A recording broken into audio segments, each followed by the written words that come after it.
हरे कृष्ण. आपण हम्म. 10व्या अध्यायाचा अभ्यास करत आहोत. हम्म. तर 10व्या अध्यायाचा शेवटचाच विभाग चालू आहे. आपण हे बघितलं होतं की 9व्या अध्यायाच्या शेवटी मन्मना भो मदभक्तो मध्याजी माम नमस्कुरु या श्लोकातून भगवंतांनी सांगितले की नेहमी माझं स्मरण कर आणि तुझं जे मन आहे ते माझ्यावरती केंद्रित कर. मामेवसी युक्त एवं आत्मानं मत्परायण. तर मग त्यांनी संबंध काय सांगितलं 9व्या आणि 10व्या अध्यायाचा, की 9व्या अध्यायाचा शेवट भगवंतांनी असं केलं की तुझं मन माझ्यामध्ये स्थिर कर. तर मन भगवंतांमध्ये स्थिर करण्यासाठी मग या जगातल्या वेगवेगळ्या गोष्टी, जसं की ऐश्वर्य, शक्ती, सौंदर्य, हे बघून भगवंतांचं स्मरण कसं करता येईल या संदर्भात भगवंतांनी या अध्यायामध्ये ज्या गोष्टी सांगितल्या त्या विभूती आहेत. विभूती म्हणजे एखादी शक्ती किंवा बुद्धी किंवा सौंदर्य, जे की त्या गटामध्ये विशेष आहे, किंवा एखादा गुण, किंवा प्राण्यांच्या गटामध्ये प्राणी, पर्वतांमध्ये एखादा विशेष पर्वत, त्याच्या विशेष गुणासाठी तो प्रमुख मानला जातो. त्याला भगवंत म्हणतात की ही माझी विभूती आहे. आपण बघितले की विभूती म्हणजे भगवंत स्वतः नाही आहेत, तर एका दृष्टिकोनाने आपण त्या विभूतीवरून भगवंतांचं ध्यान करू शकतो, परंतु ती विभूती म्हणजे भगवंत नाही आहेत. कारण तसं झालं असतं तर मग भगवंत म्हणतात की पर्वतामध्ये मी हिमालय आहे, पण हिमालय तर कृष्ण नाही आहे. आणि पांडवांमध्ये अर्जुन मी आहे, पण अर्जुन आणि कृष्ण एक नाही आहेत. अर्जुन आणि कृष्ण एक झाले असते तर मग हा मायावाद झाला असता. एक मिनिट, मला माझा पण व्हिडिओ दिसत नाही.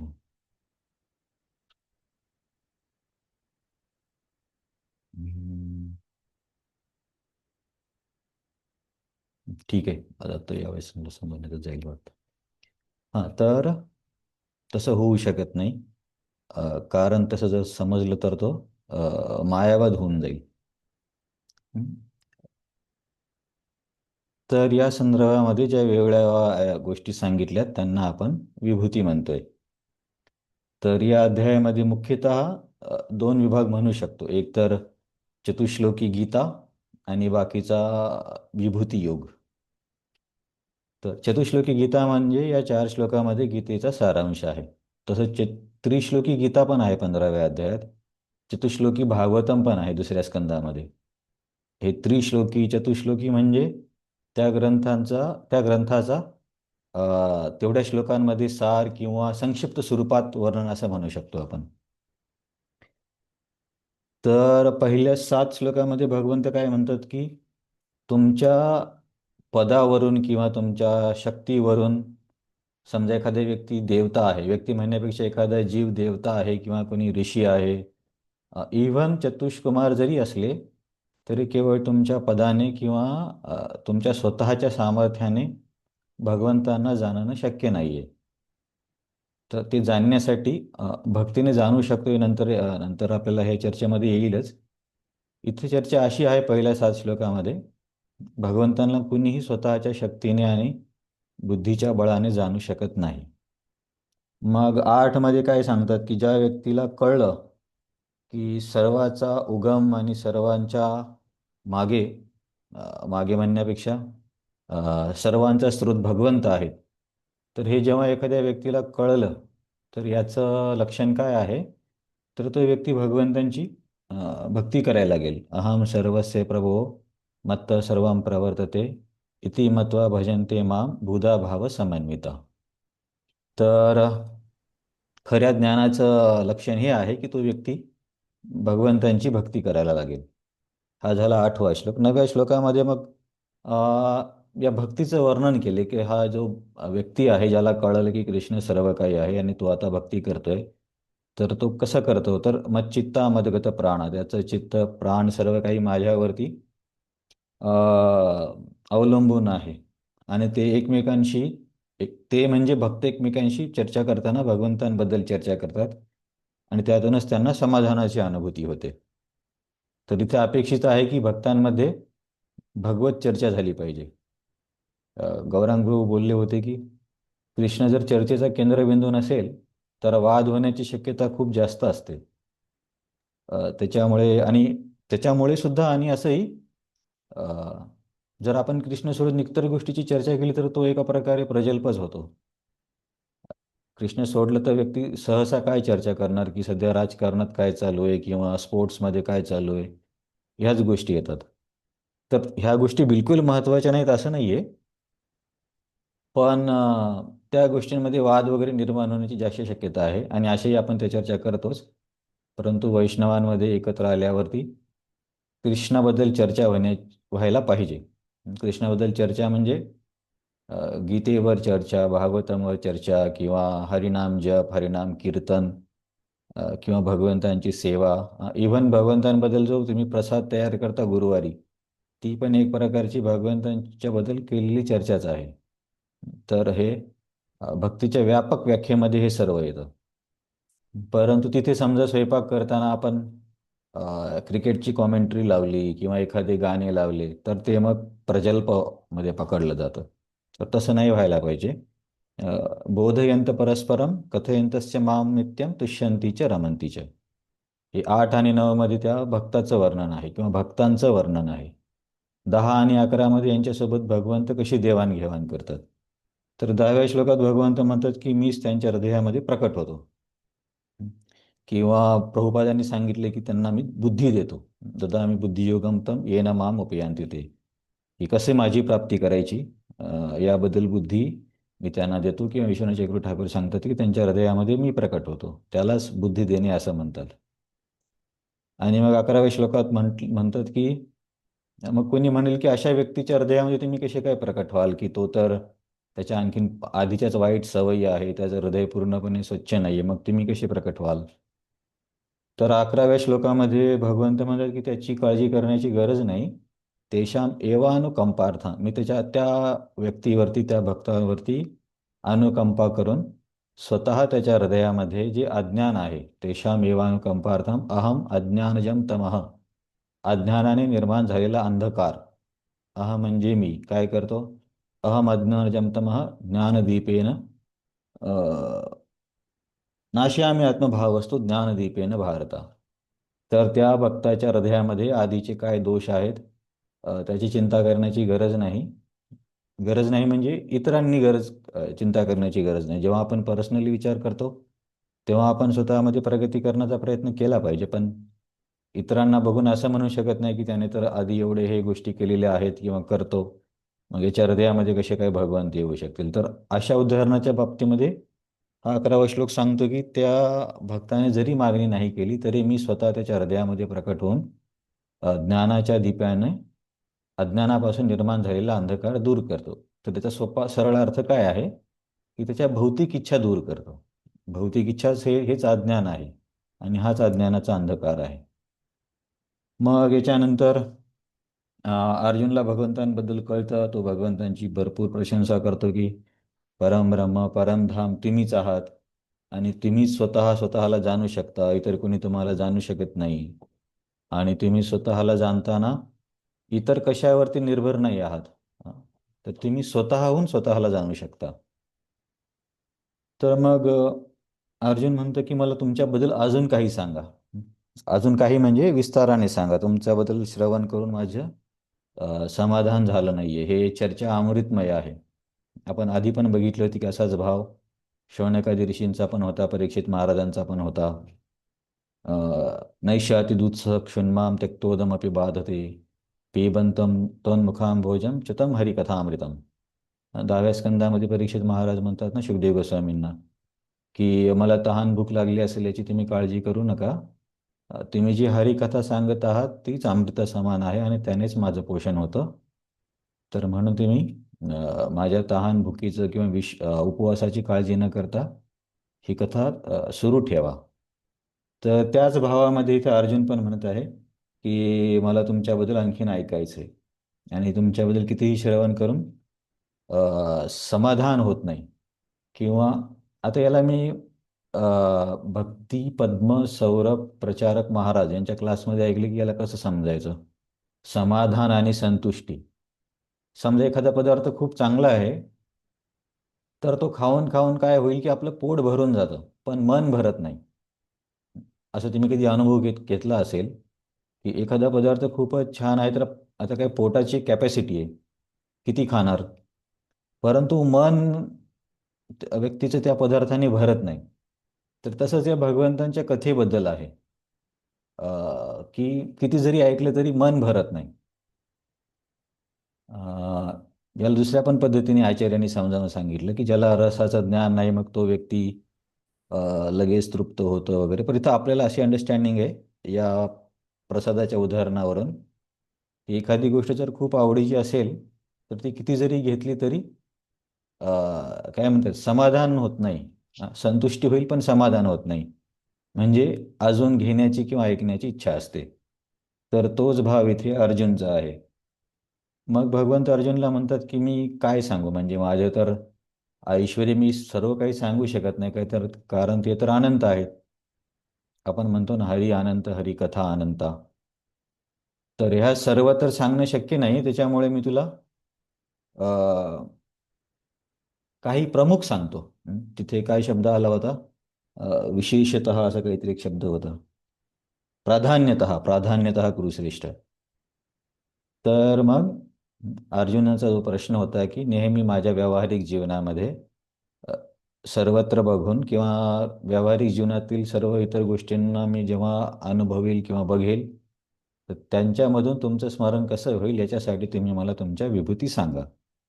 मग याच्या उत्तरामध्ये आपण बघितलं की भगवंतांनी वेगळ्या विभूती सांगायला श्लोक क्रमांक 20 पासून सुरुवात केली.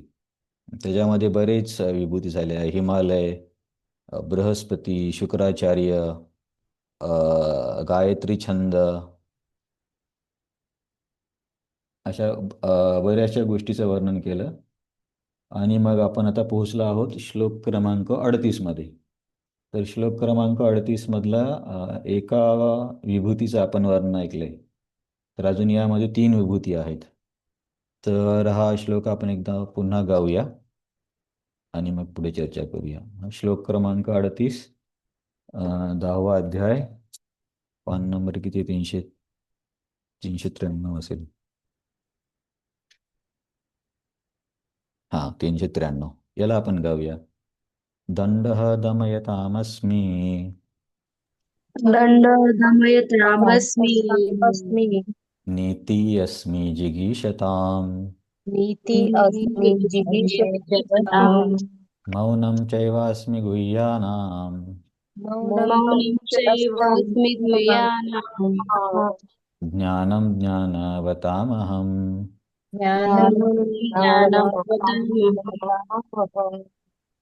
तर या 38 क्रमांकाच्या श्लोकामध्ये अजून 4 विभूतींचं वर्णन आहे.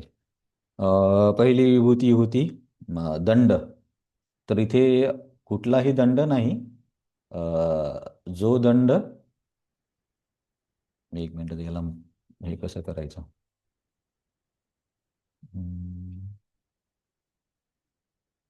ठीक आहे. हां, तर जो दंड समाजामधली अराजकता दूर करण्यासाठी मदत करेल, तो दंड. आता हां, तुम्हाला हे पीपीटी दिसतीये ना? हो हो प्रभूजी. प्रभू. कारण मी विचार करत होती की आता रेकॉर्डिंगमध्ये हा पीपीटी रेकॉर्ड करेल की काय करेल माहिती नाही. ठीक आहे, नंतर बघूया व्हिडिओमध्ये कसं दिसतं. तर तुम्हाला जर पीपीटी दिसते म्हणजे पीपीटीच रेकॉर्ड व्हायला पाहिजे. चालेल, हा पहिल्यांदाच करतोय तर बघू. तर दंडामध्ये कुठलाही दंड नाही. दंड म्हणजे शिक्षा, कुठलीही शिक्षा नाही. तर अशी शिक्षा ज्यामुळे अ, अराजकता निर्माण करणाऱ्या तत्वांना कंट्रोलमध्ये करता येईल किंवा त्यांना योग्य मार्गावर आणता येईल, अशा शिक्षेला भगवंत स्वतःची विभूती सांगत आहेत.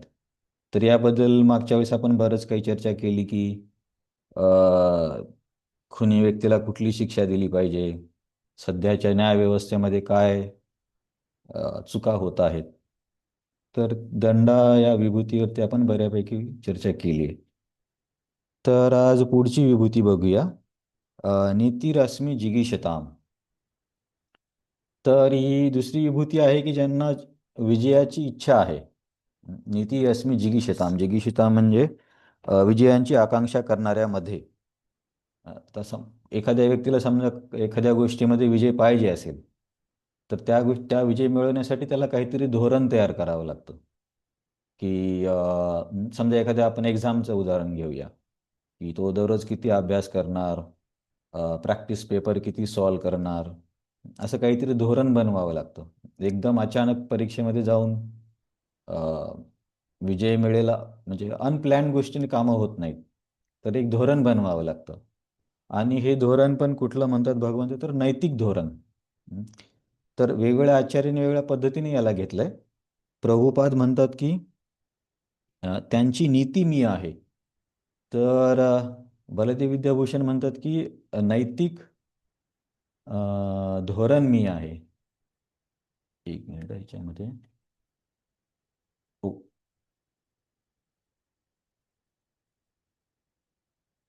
हम्म.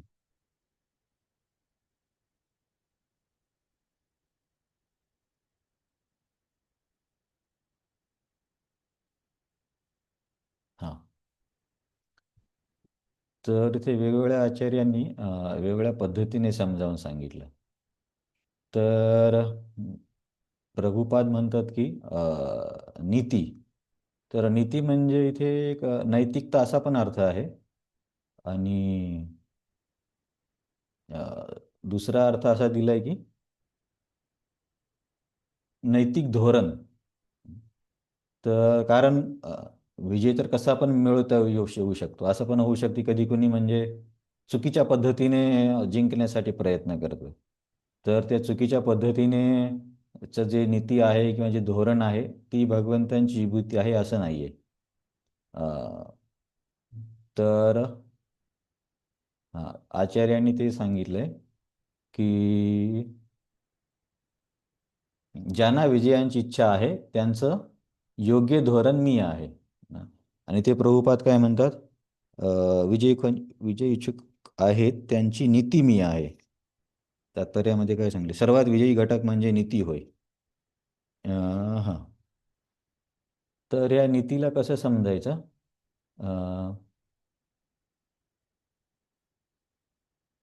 तुम्हाला आता हे समोर पेज गेले का, हे दंड दमयताम अस्मी दिसतंय ना?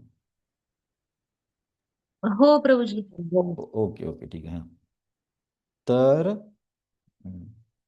एखाद्या व्यक्तीला एखाद्या प्रयत्नामध्ये यश पाहिजे असेल किंवा विजय मिळवायचा असेल, तर त्याच्यासाठी त्याला काहीतरी धोरण तयार करावं लागते किंवा पॉलिसी बनवावी लागते. कुठल्या वेळी काय करणार. तर ही पॉलिसी किंवा हे धोरण नैतिक धोरण असेल तर ती माझी विभूती आहे असं समजलं पाहिजे, असे कृष्ण सांगतात. तर तुम्हाला मी एक उदाहरण देतो कसं समजायचं. अ, आता तुम्ही सर्व क्रिकेट बघता की माहिती नाही, पण क्रिकेटमध्ये बऱ्याचदा काही टीम काय करतात की जिंकण्यासाठी अनैतिक किंवा अनैतिकला काय म्हणता येईल की चुकीच्या गोष्टीचा वापर करतात. जसं की एक केस खूप प्रसिद्ध होती, मला वाटते 5 एक वर्षापूर्वी झाली असेल. ऑस्ट्रेलिया आणि दक्षिण आफ्रिकेमधला मॅच होता.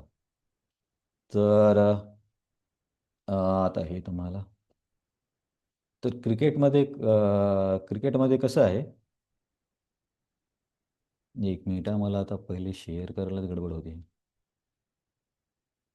हम्म.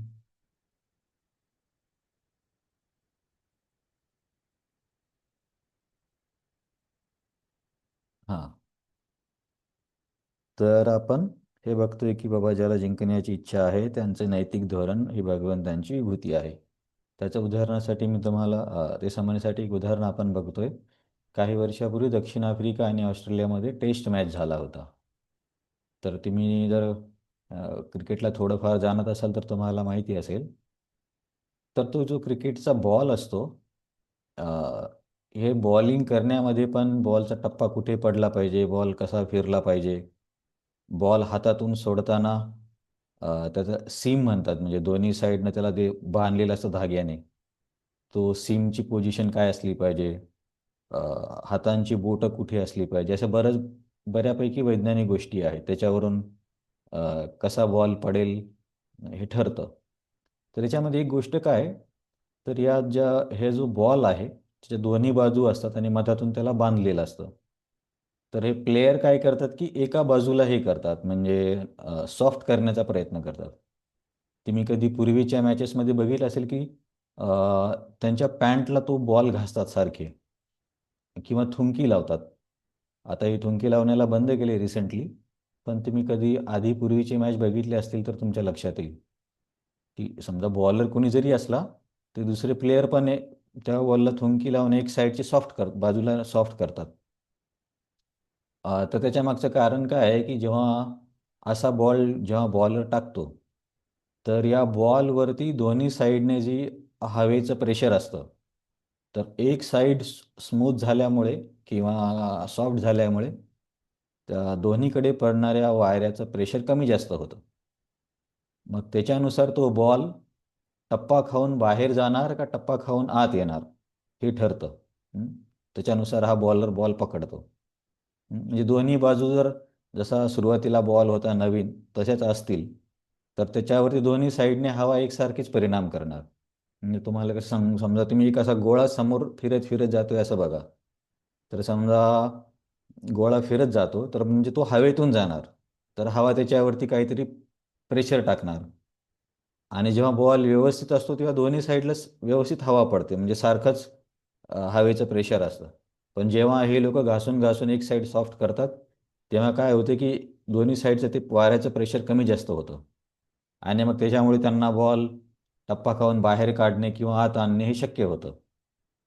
तर हे पॅन्टला घासणे वगैरे किंवा थुंकी लावणे हे अलाउड होतं. परंतु हे दक्षिण आफ्रिका आणि ऑस्ट्रेलियाच्या मॅचमध्ये काय झालं की ऑस्ट्रेलियाच्या प्लेयर्सनी, म्हणजे जे की खूप प्रसिद्ध होते, जसे की एक स्मिथ नावाचा प्लेयर आहे, तो बऱ्यापैकी प्रसिद्ध आहे आणि चांगले मोठे मोठे प्लेयर्स होते. मग डेव्हिड वॉर्नर पण त्याच्यामध्ये होता. तर यांनी काय केलं की हे घेऊन आले ते सँड पेपर. सँड पेपर असं तुम्ही बघितलं असेल की त्याला घासण्यासाठी वापरतात. तर या लोकांनी त्या सँड पेपरने बॉलला घासलं. आता सँड पेपरने घासल्यावरती बॉल लगेच हे होणार ना, म्हणजे तिथली साईड लगेच निघून जाणार, कारण सँड पेपर किती रफ असतो. तर मग थोडंसं अंपायरला थोडं डाऊट आला की अरे बॉल एकदम इतका जास्त का वळतोय.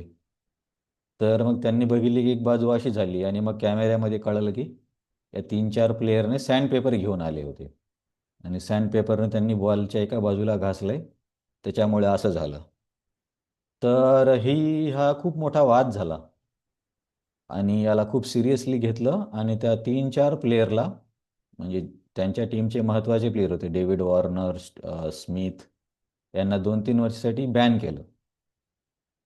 तर इथे काय आहे, त्यांना जिंकायचे आणि जिंकण्याच्या धोरणामध्ये काय की बॉल टप्पा खाऊन आत आला पाहिजे किंवा बाहेर गेला पाहिजे हे ठीक आहे.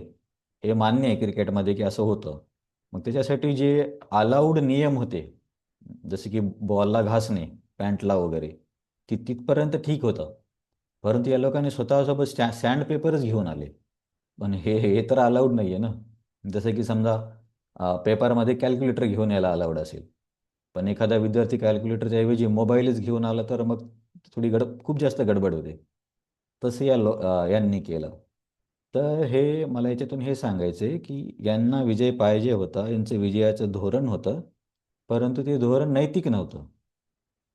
तर अशा धोरणाला भगवंतांची विभूती नाही म्हणता येत. तर विजयाची इच्छा आहे ते ठीक आहे, परंतु तुम्ही जे धोरण बनवता ते नैतिक असलं पाहिजे. मग अशा धोरणाला भगवंतांची विभूती म्हणायचं. अ, मग आता एक प्रश्न असा येईल की ठीक आहे की भगवंत इथे काय म्हणतात की विजयी होण्यासाठी जे नैतिक धोरण आहे ती माझी विभूती आहे. परंतु आपण बघतो की स्वतः कृष्णाने किती अनैतिक गोष्टींचा वापर केला महाभारताच्या युद्धामध्ये. जसं की कर्णाला मारताना असा एक नियम आहे की बाबा एखादा जर सेनापती किंवा शत्रू किंवा सैनिक जर रथाच्या खाली असेल तर त्याच्यावरती बाण नाही चालवलं जात. आता आधुनिक युद्धामध्ये तर सर्व काही केलं जातं. मेन लोक आहेत ते तर बिल्डिंगमध्येच बसून असतात. पण तेव्हा स्वतः राजे लढाई करायला जायचे. तर युद्धाचे पण काही नियम असतात की संध्याकाळी कितीपर्यंत युद्ध होणार. नंतर ज्या सैनिकाच्या हातामध्ये शस्त्र नाही त्याच्यावरती वार करायचा नाही. असे युद्धाचे पण शास्त्र आहे. तर कदाचित तुम्ही ऐकले असेल की माहीत नाही. तर या महाभारताच्या युद्धामध्ये युद्ध संपल्यावरती संध्याकाळी एकमेकांच्या कॅम्पमध्ये जाऊन गोष्टी पण करायचे हे सैन लोक. एकमेकांना भेटायला पण जायचे. म्हणजे इतकं नैतिक युद्ध असायचं की दिवसभर युद्ध करणार आणि संध्याकाळी भेटायला पण जाणार. पण नंतर आपण बघतो की भगवंतांनी एका एका व्यक्तीला मारण्यासाठी कशा अनैतिक गोष्टीचा सहारा घेतला. जसे की द्रोणाचार्यांना मारण्यासाठी युधिष्ठिर महाराजांना खोटं बोलायला लावलं की अश्वत्थामा मेला म्हणून. आणि नंतर कर्णाला मारण्यासाठी कर्ण म्हणत होता की अरे मी तर रथाच्या खाली आहे आणि माझ्या रथाचं चाक फसलंय, तर अशा स्थितीमध्ये तर तू नाही मारायला पाहिजे. अर्जुन पण म्हणतो हो बरोबर आहे, याच्यामध्ये मी नाही मारायला पाहिजे. तेव्हा कृष्ण अर्जुनला म्हणतात तू बाण चालव आणि याला लगेच मार. तर माझा प्रश्न तुम्हाला असा आहे, इथे तर स्वतः भगवंत सांगतायत की विजयांसाठी जे धोरण आहे ते नैतिक असेल तर तो मी आहे. मग स्वतः कृष्णाने का एवढे अनैतिक धोरणं वापरले महाभारताच्या युद्धामध्ये? मग तिथे कृष्ण नैतिक आहेत का अनैतिक आहेत? हरे कृष्ण प्रभूजी. आहेच माताजी. मला असं वाटतं की ते चांगल्या गोष्टीसाठी होतं. अं, चांगल्या गोष्टीसाठी होतं ते तर नंतर कळालं. समजा ठीक आहे चांगल्या गोष्टीसाठी होतं, पण समजा धार्मिक होतं ना ते. हा धार्मिक कसं म्हणता येईल? समजा एखाद्या व्यक्तीला तुम्ही खोटं बोलून मारताय, त्याला धार्मिक नाही म्हणता येणार ना. हरे धार कृष्ण प्रभू. चांगल्या गोष्टीसाठी बोललेलं खोटं खोटं नसतं. हां, पण आता समजा आता हे युद्ध झाल्याच्या नंतर आपण असं म्हणतो, समजा आपल्यामध्ये काही लोकांमध्ये वाद झाला आणि एखाद्या व्यक्तीने खोटं बोललं आणि नंतर तो बोलला की मी चांगल्या गोष्टीसाठी खोटं बोललो होतो. तर मग त्याला तुम्ही काय म्हणणार? तसं तर कोणी पण म्हणेल ना, की चांगलं हरे कृष्ण करण्यासाठी मी प्रभूजी. हां, येस प्रभूजी. हरे कृष्ण कारण प्रभूजी. त्यांनी अभिमन्यूला अधर्माने मारलं होतं ना. हां, परफेक्ट. तर भगवंतांनी काय केलं, की सर्व नियम व्यवस्थित पाळले जात होते, की संध्याकाळी कितीपर्यंत युद्ध होणार, जे काही युद्धाचे क्षत्रियाचे नियम आहेत. परंतु यांनी काय केलं, की सर्वांनी मिळून एकट्या अभिमन्यूला मारलं. सर्वांनी म्हणजे ज्यामध्ये भीष्म, कर्ण, द्रोणाचार्य सर्व होते. मग युद्धाचा एक नियम असा आहे, की एका योद्ध्यासोबत एकच योद्ध्यानं युद्ध केलं पाहिजे. मग हे सर्व मिळून जेव्हा अभिमन्यूला मारतात, तेव्हापासून युद्धाचे सगळे नियमच सुटून जातात. मग दिवस रात्र काहीच राहत नाही. राक्षस पण युद्धामध्ये यायला जसं की घटोत्कच आणि त्यांच्या साईडने पण कोणतरी होते, म्हणजे सर्व नियम बिघडायला लागतात. तर हे एक कारण आहे की आधी कौरवांनी युद्धाचे नियम तोडले, म्हणून मग अशा लोकांना शिक्षा देण्यासाठी भगवंतांनी पण त्याचाच वापर करून घेतला. अ, परंतु याच्यापेक्षा एक महत्त्वाची गोष्ट आहे की कृष्णाने केलेली गोष्ट नैतिक असते का अनैतिक असते?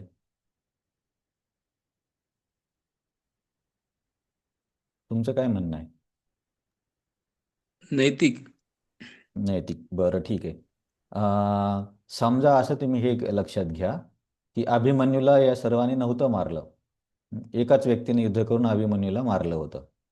आणि अशा परिस्थितीमध्ये जर कृष्णांनी असं केलं असतं, द्रोणाचार्याला मारण्यासाठी खोटं बोलायला लावलं आणि कर्णाला खाली उतरल्यावरती बाण मारायला सांगितलं अर्जुनला, तेव्हा ते नैतिक असतं की अनैतिक असतं?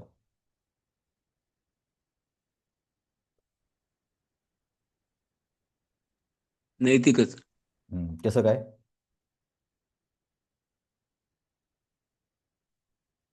कृष्ण नैतिक. बरं ठीक आहे, सामान्य अंडरस्टँडिंगमध्ये कृष्ण हे नैतिक आहेत का अनैतिक आहेत? कारण ते तर चोरी करतात, गोपींसोबत रासलीला करतात, गोपींचे वस्त्र चोरतात. हे कसं नैतिक म्हणता येईल? आता आपल्या समाजामध्ये असं कोणी केलं तर आपण त्याला तर म्हणजे अनैतिकच म्हणू ना. मग कृष्ण नैतिक आहेत की हरे अनैतिक? कृष्ण येस प्रभूजी. माताजी. आध्यात्मिक नियम हे वेगळे आहेत ना, आणि आध्यात्मिक. आपण भौतिक नियम आध्यात्मिक भगवंतांना लावायचा प्रयत्न करत असतो. हॅलो. हां. हां, पण याचा अर्थ असा नाही की भगवंतांना सूट आहे कसंही वागण्याची. हं. तर ठीक आहे. मी काय ऐकलं किंवा वाचलं त्याच्यावरून सांगतो. कृष्ण हे नैतिक पण नाहीत आणि अनैतिक पण नाहीत. ते नैतिकता आणि अनैतिकतेच्या परे आहेत. आणि ते जी काही कार्य करतात त्यालाच तेच नैतिक असतं. मग त्यांनी काहीही करो. आता हे गीतेमध्ये कुठे सांगितलं सांगा बरं? कृष्ण कुठलंही कार्य केलं तर ते नैतिकताच असते, असं कुठे गीतेमध्ये? गीतेचा शेवटचा श्लोक माहिती असेल ना तुम्हाला? यत्र योगेश्वरो कृष्ण यत्र पार्थो धनुर्धर तत्र श्री विजयो भूतीर ध्रुवा नीतीर मतिर्मम. जिथे कृष्ण आहे, अर्जुन आहे. जन्मकर्म दिव्यम. अ, नाही, मी हे म्हणत होतो की जिथे कृष्ण आहे तिथे नैतिकता आहे, मग त्यांनी कसंही जरी वागलं तरी. तर संजय शेवटच्या श्लोकामध्ये सांगतो की जिथे कृष्ण आणि अर्जुन आहेत तिथंच विजय, समृद्धी आणि नैतिकता आहे. तर माझा सांगण्याचा प्रयत्न काय आहे की कृष्ण हे नैतिक आणि अनैतिक नाही आहेत, तर या दोन्हीच्या परे आहेत. त्याच्यामुळे त्यांनी जे काही केलं तीच नैतिकता आहे. काही गोष्टी आपल्याला समजायला कठीण आहेत, जसे की त्यांची चोरणे किंवा रासलीला. तर याच्यासाठी आचार्य काय सांगतात की भगवंतांच्या दोन प्रकारच्या गोष्टी आहेत. एक त्यांनी सांगितलेलं ज्ञान आणि दुसरं त्यांनी केलेल्या क्रिया. तर आपण त्यांच्या ज्ञानाचा म्हणजे उपदेशाचा अवलंब केला पाहिजे. त्यांनी केलेल्या क्रियांचं नक्कल नाही केली पाहिजे. तर याच्यावरून प्रकार पडतात. जसे की समजा भगवंतांच्या क्रियाची नक्कल करणारे लोक जे आहेत त्यांना सहजिया म्हणतात. सहजिया म्हणजे त्यांचं म्हणणं काय आहे, शास्त्राची काही गरज नाही आहे, भक्ती ही सहज असली पाहिजे. मग ते लोक ग्रंथ वाचण्याला पण चुकीचं किंवा टीका करतात. तर त्यांचं म्हणणं काय आहे की भक्तीमध्ये एवढं जास्त काही वाचन करण्याची गरज नाही आहे. मग हे सहजी या लोकांमध्येच हेच स्वतःला कृष्ण समजणार किंवा कुणी स्वतःला गोपी समजणार आणि मग हे रासलीला वगैरे करणार आणि मग यांचं म्हणणं असतं की हीच भक्ती आहे. परंतु तसं नाही आहे. तर भगवंतांचा उपदेश आणि भगवंतांचे लीला किंवा कार्य याच्यापैकी उपदेशाचं आपण पालन केलं पाहिजे. लीला किंवा कार्य जेव्हा उपदेशाला अनुसरण असते तेव्हा आपण त्याचं अनुसरण करू शकतो. परंतु जेव्हा उपदेशापेक्षा वेगळ्या गोष्टी वाटतात तेव्हा असं समजलं पाहिजे की एक तरी आपल्या अधिकाराच्या बाहेर आहे. त्यामुळे या गोष्टीची आपण नक्कल नाही केली पाहिजे. पण या गोष्टी कशा योग्य आहेत हे समजून घेण्याचा प्रयत्न नक्कीच करता येईल, त्याच्यामध्ये काही प्रॉब्लेम नाही आहे, पण नक्कल नाही करायची. एक श्लोक आहे 10व्या स्कंदामध्ये, नैतत् समाचरित जातु मनसा अपि स्मरण. काय श्लोक आहे तो? की महान व्यक्तीच्या कार्यांचं नक्कल स्वप्नामध्ये पण नाही केली पाहिजे. यथा रुद्रो अब्धिजम विषम. की काय तो एक्झॅक्टली श्लोक आहे, नैतत् समाचरित जातु. नैतत् समाचरित जातु मनसा अपि अनुस्मरण.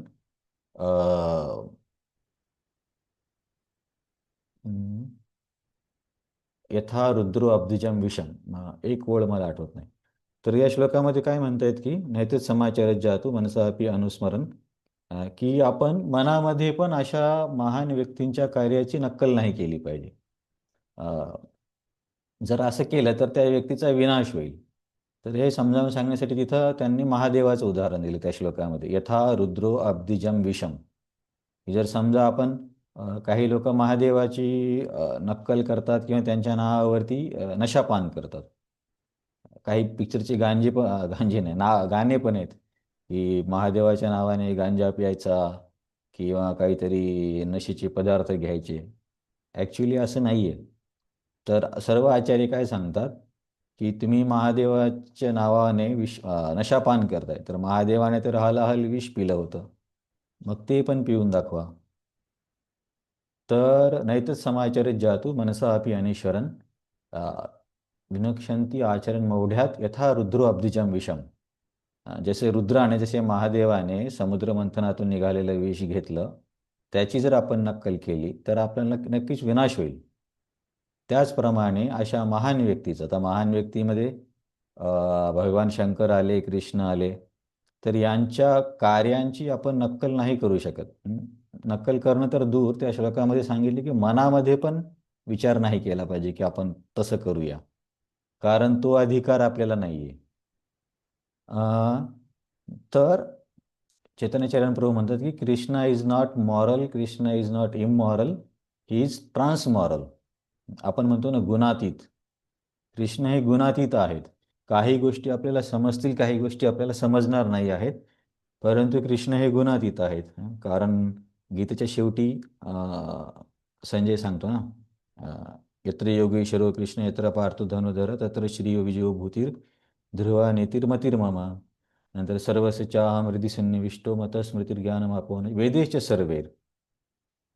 बऱ्याचशा ठिकाणी काय सांगितलं, बऱ्याच ठिकाणी उल्लेख येतो की वैदिक ज्ञान हे भगवंतांपासूनच आले, किंवा भागवतमच्या सुरुवातीला ब्रह्माजींना हृदयामध्ये भगवंतांनी हे ज्ञान दिलं चतुश्लोकी म्हणून. भगवंतांचे जे अवतार आहेत व्यासदेव, त्यांनी यांचं लिखाण केलं. मग हे सर्व जर भगवंतांचं असेल तर भगवंत अनैतिक कसे असू शकतील? नैतिकता आणि अनैतिकता हे आपण नाही ठरवू शकत. आता त्याच्यासाठी एक उदाहरण मी महाराजांच्या क्लासमध्ये ऐकलं, भक्ती पद्म सौरभ प्रचारक महाराज. तर ते बोलले की जेव्हा आपण नैतिकता आणि अनैतिकता ठरवतो तेव्हा त्याच्या मागचा आपला भाव काय असतो की मी ईश्वर आहे आणि माझ्या समजुतीनुसार देवाने पण तसंच वागलं पाहिजे.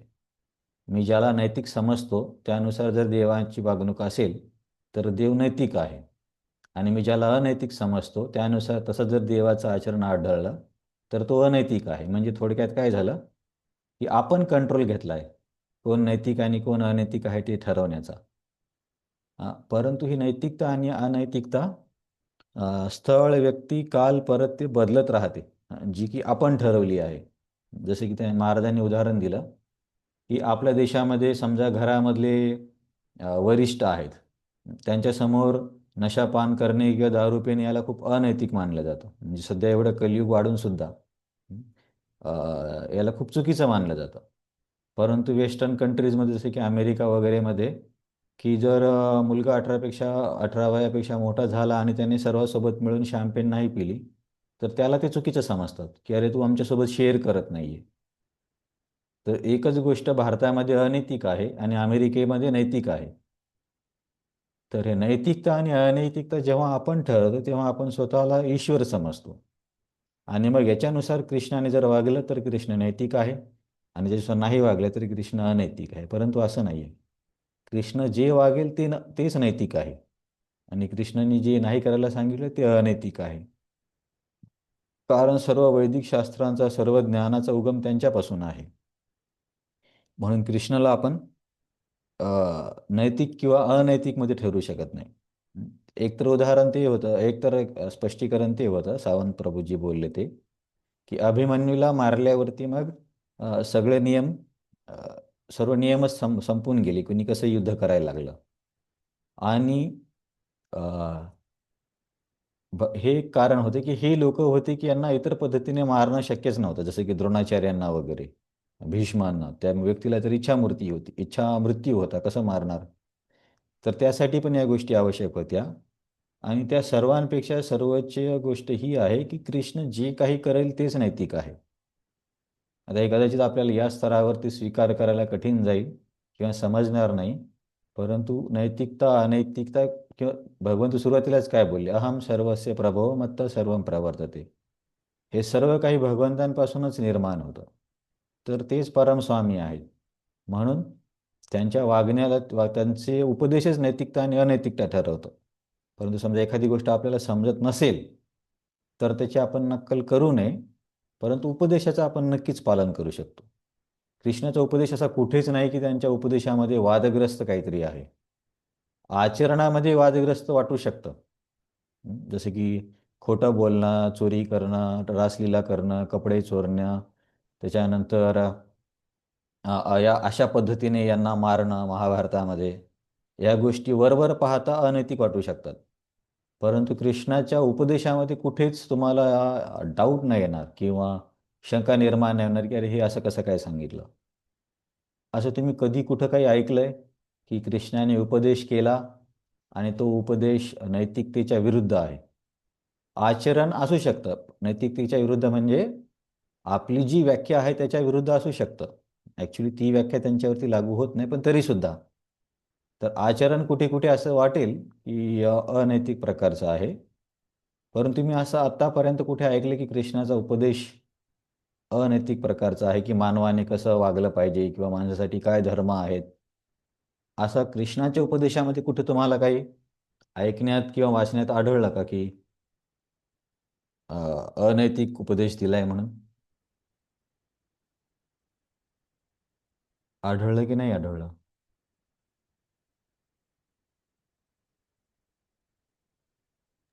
नाही आढळलं. नाही ना. म्हणून आचार्य काय सांगतात, की भगवंतांच्या ह्या लीलाच समजणं कठीण आहे. त्यामुळे तुम्ही त्याची नक्कल करू नका. त्याच्यापेक्षा त्यांच्या उपदेशाचं पालन करा. हं. ज्याने तुम्हाला त्यांची प्राप्ती होईल आणि ह्या गोष्टी समजायला लागतील.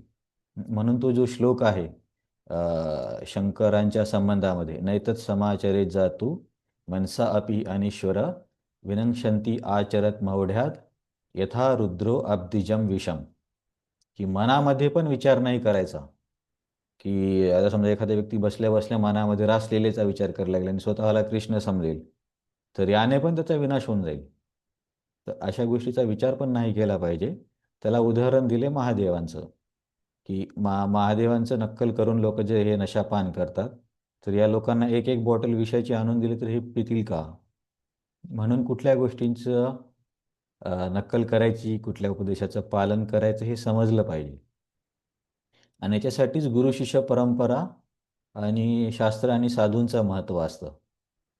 जर आपण प्रामाणिक शिष्य परंपरेमधून उपदेश नाही घेतला, तर मग कशाही पद्धतीने चुकीच्या पद्धतीने अर्थ घेतला जाऊ शकतो. जसे की तुम्हाला एक मी उदाहरण देतो.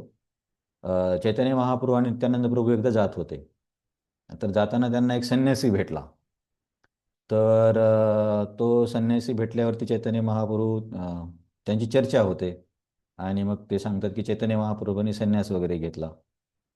तर तो संन्यासी म्हणतो, अरे सर्व काही भौतिक इंद्रिय तृप्ती वगैरे सोडून हे संन्यास घेणं काय बरोबर आहे का? मी तुला श्राप देतो की तुला ही अशी इंद्रिय तृप्ती नाही भेटली पाहिजे. तर महाप्रभू म्हणतात ठीक आहे. महाप्रभू खुश होतात आणि तो व्यक्ती म्हणतो की तुम्हाला हे पाहिजे का? काय महाराज ब्लिस म्हणत होते, तर तुम्हाला आनंद घ्यायचा आहे का? आनंद घ्यायचा आहे का? तर चैतन्य महाप्रभू नित्यानंद प्रभूंना म्हणतो, हे असं काय परत परत म्हणतोय, आनंद घ्यायचा का, आनंद घ्यायचा का? तर तेवढ्यात आतून त्याची पत्नी येते आणि ती म्हणते, काय तुम्ही या मुलांना परेशान करताय? तर हे बघा किती धर्माचं काय म्हणता येईल, अधर्म आहे. हा व्यक्ती संन्यासी आहे. संन्यासी असून त्याच्यासोबत पत्नी आहे आणि पत्नी असून तो नशापान पण करतोय आणि त्याला ते लोक धर्म समजतात. तर असे ग्रुप आता पण आहेत, तेव्हा पण होते, नेहमी असतात, की त्यांच्या स्वतःच्याच काहीतरी व्याख्या असतात, की धर्म काय, काय आचरण केलं पाहिजे. आता समजा एखादा व्यक्ती अशा गटामध्ये गेला. आता आपण बघतो ना, बरेच साधू वगैरे आहेत, की ते स्वतःला राम भावाला लक्ष्मण सांगतात, की कोणी स्वतःला कृष्ण सांगतो किंवा एखादे म्हणतात की ही रासलीला आहे किंवा ही अशा प्रकारची क्रिया करायची, मग आपल्याला दिव्यत्वाची अनुभूती होईल. तर या सर्वांचा प्रॉब्लेम काय आहे, की हे लोक गुरु साधू आणि शास्त्र यांच्या प्रमाणित परंपरेमध्ये नाही आहेत. त्याच्यामुळे अशा चुका होतात. तर आपण हे जे भक्तीमध्ये आलोय, समजा आपण प्रगती जरी नाही केली तरी कमीत कमी आपण योग्य ठिकाणी आलो आहोत. नाहीतर समजा एखादा व्यक्ती तशा गटामध्ये गेला आणि तो बिचारा किती जरी प्रामाणिक असेल, किती जरी चांगली साधना करत असेल, तर त्याचा उपयोग नाही ना, कारण मार्गच चुकीचा आहे. त्याच्यावरती किती धावून काय फायदा आहे? तर हे समजलं पाहिजे, की कृष्ण नैतिक पण नाहीत आणि अनैतिक नाहीत. ते नैतिकता आणि अनैतिकतेच्या परे आहेत, कारण ते गुणातीत आहेत. पण तरीसुद्धा त्यांच्या उपदेशाचं आपण पालन केलं पाहिजे. त्यांच्या क्रियांची आपण नक्कल करू शकत नाही. मग त्यांनी केलेल्या रासलीला किंवा ह्या गोष्टीचं ह्या कशा काय समजायच्या? फक्त त्यांनी केलेलं सर्व काही योग्य आहे असं म्हणून चालणार नाही. तर आचार्य त्याचं स्पष्टीकरण देतात, की भगवंत काही गोष्टी अशा करून दाखवतात, की त्याने ते सिद्ध करतात, की मला कोणताच नियम बाध्य करू शकत नाही. समजा आता एखादी गोष्ट अशी करायचीच नाही, तर कृष्णावरती जो नियम जर पूर्णपणे लागू केला म्हणजे याचा अर्थ काय होईल की तो नियम कृष्णापेक्षा मोठा आहे किंवा श्रेष्ठ आहे, पण असं शक्य नाही. एकतर हे आहे, हे हे स्पष्टीकरण आचार्य देतात की कृष्ण अशा वागणुकीतून दाखवून देतात की ते जरी अशा नियमांचे पालन करत असले तरी ते या नियमांनी बद्ध नाही आहेत. आणि याच्यापेक्षा सर्वात महत्त्वाची गोष्ट म्हणजे या नियमांपेक्षा भक्तांच्या भावासोबत भगवंत प्रतिसाद देतात. जसे की समजा त्या गोपी होत्या, तर सर्व गोपींनी कात्यायनी व्रत केलं होतं. आता जीवीमध्ये कात्यायनी देवीचं मंदिर आहे. तर कात्यायनी व्रतामध्ये त्यांची काय इच्छा होती की कृष्ण आम्हाला पती म्हणून मिळावा. तर मग भगवंताने त्यांची ती इच्छा पूर्ण केली. आता ती इच्छा पूर्ण करताना भगवंतांनी रासलीला केली किंवा त्यांचे कपडे चोरले, त्यामध्ये काही चुकीचं नाही आहे. परंतु सामान्य लोकांना नाही समजणार, ते तर म्हणजे अशा गोष्टी स्वीकारत नाहीत. परंतु आचार्य म्हणतात की हे तर भगवंतांनी त्यांच्या इच्छेनुसारच केलं ना. जर गोपींनी कात्यायनी व्रत केलं आणि त्यांना कृष्ण पती म्हणून पाहिजे होता, मग याच्यामध्ये चुकीचं काय आहे? त्यानंतर आणखीन एक स्पष्टीकरण दिलं जातं की कृष्ण हा एकटाच पुरुष आहे. आपण बघितलं ना, कृष्ण एकटाच पुरुष आहे आणि बाकी सर्व काही शक्ती आहे. जसं की अंतरंगा, बहिरंगा किंवा तटस्थ शक्ती, 3 प्रकारच्या शक्ती आहेत. तर शक्तिमान हा पुरुष आहे आणि शक्ती ही स्त्रीलिंगी आहे. तर शक्ती ही शक्तिमानाच्या उपयोगासाठी असते. म्हणून कृष्णाने 1,00,000 गोपी काय अनंत गोपी किंवा अनंत स्त्रियांसोबत जरी रासलीला केली तरी तो त्यांचा अधिकार आहे. कारण ते सर्व काही शक्ती आहेत आणि आपण स्वतः पुरुष शरीरात असल्यामुळे असं आपल्याला वाटतं की आपण पुरुष आहोत. परंतु आपण सुद्धा कोणती शक्ती आहोत? तटस्थ शक्तीच आहोत. त्याच्यामुळे शक्ती ही नेहमी शक्तिमानाच्या उपभोगासाठी असते.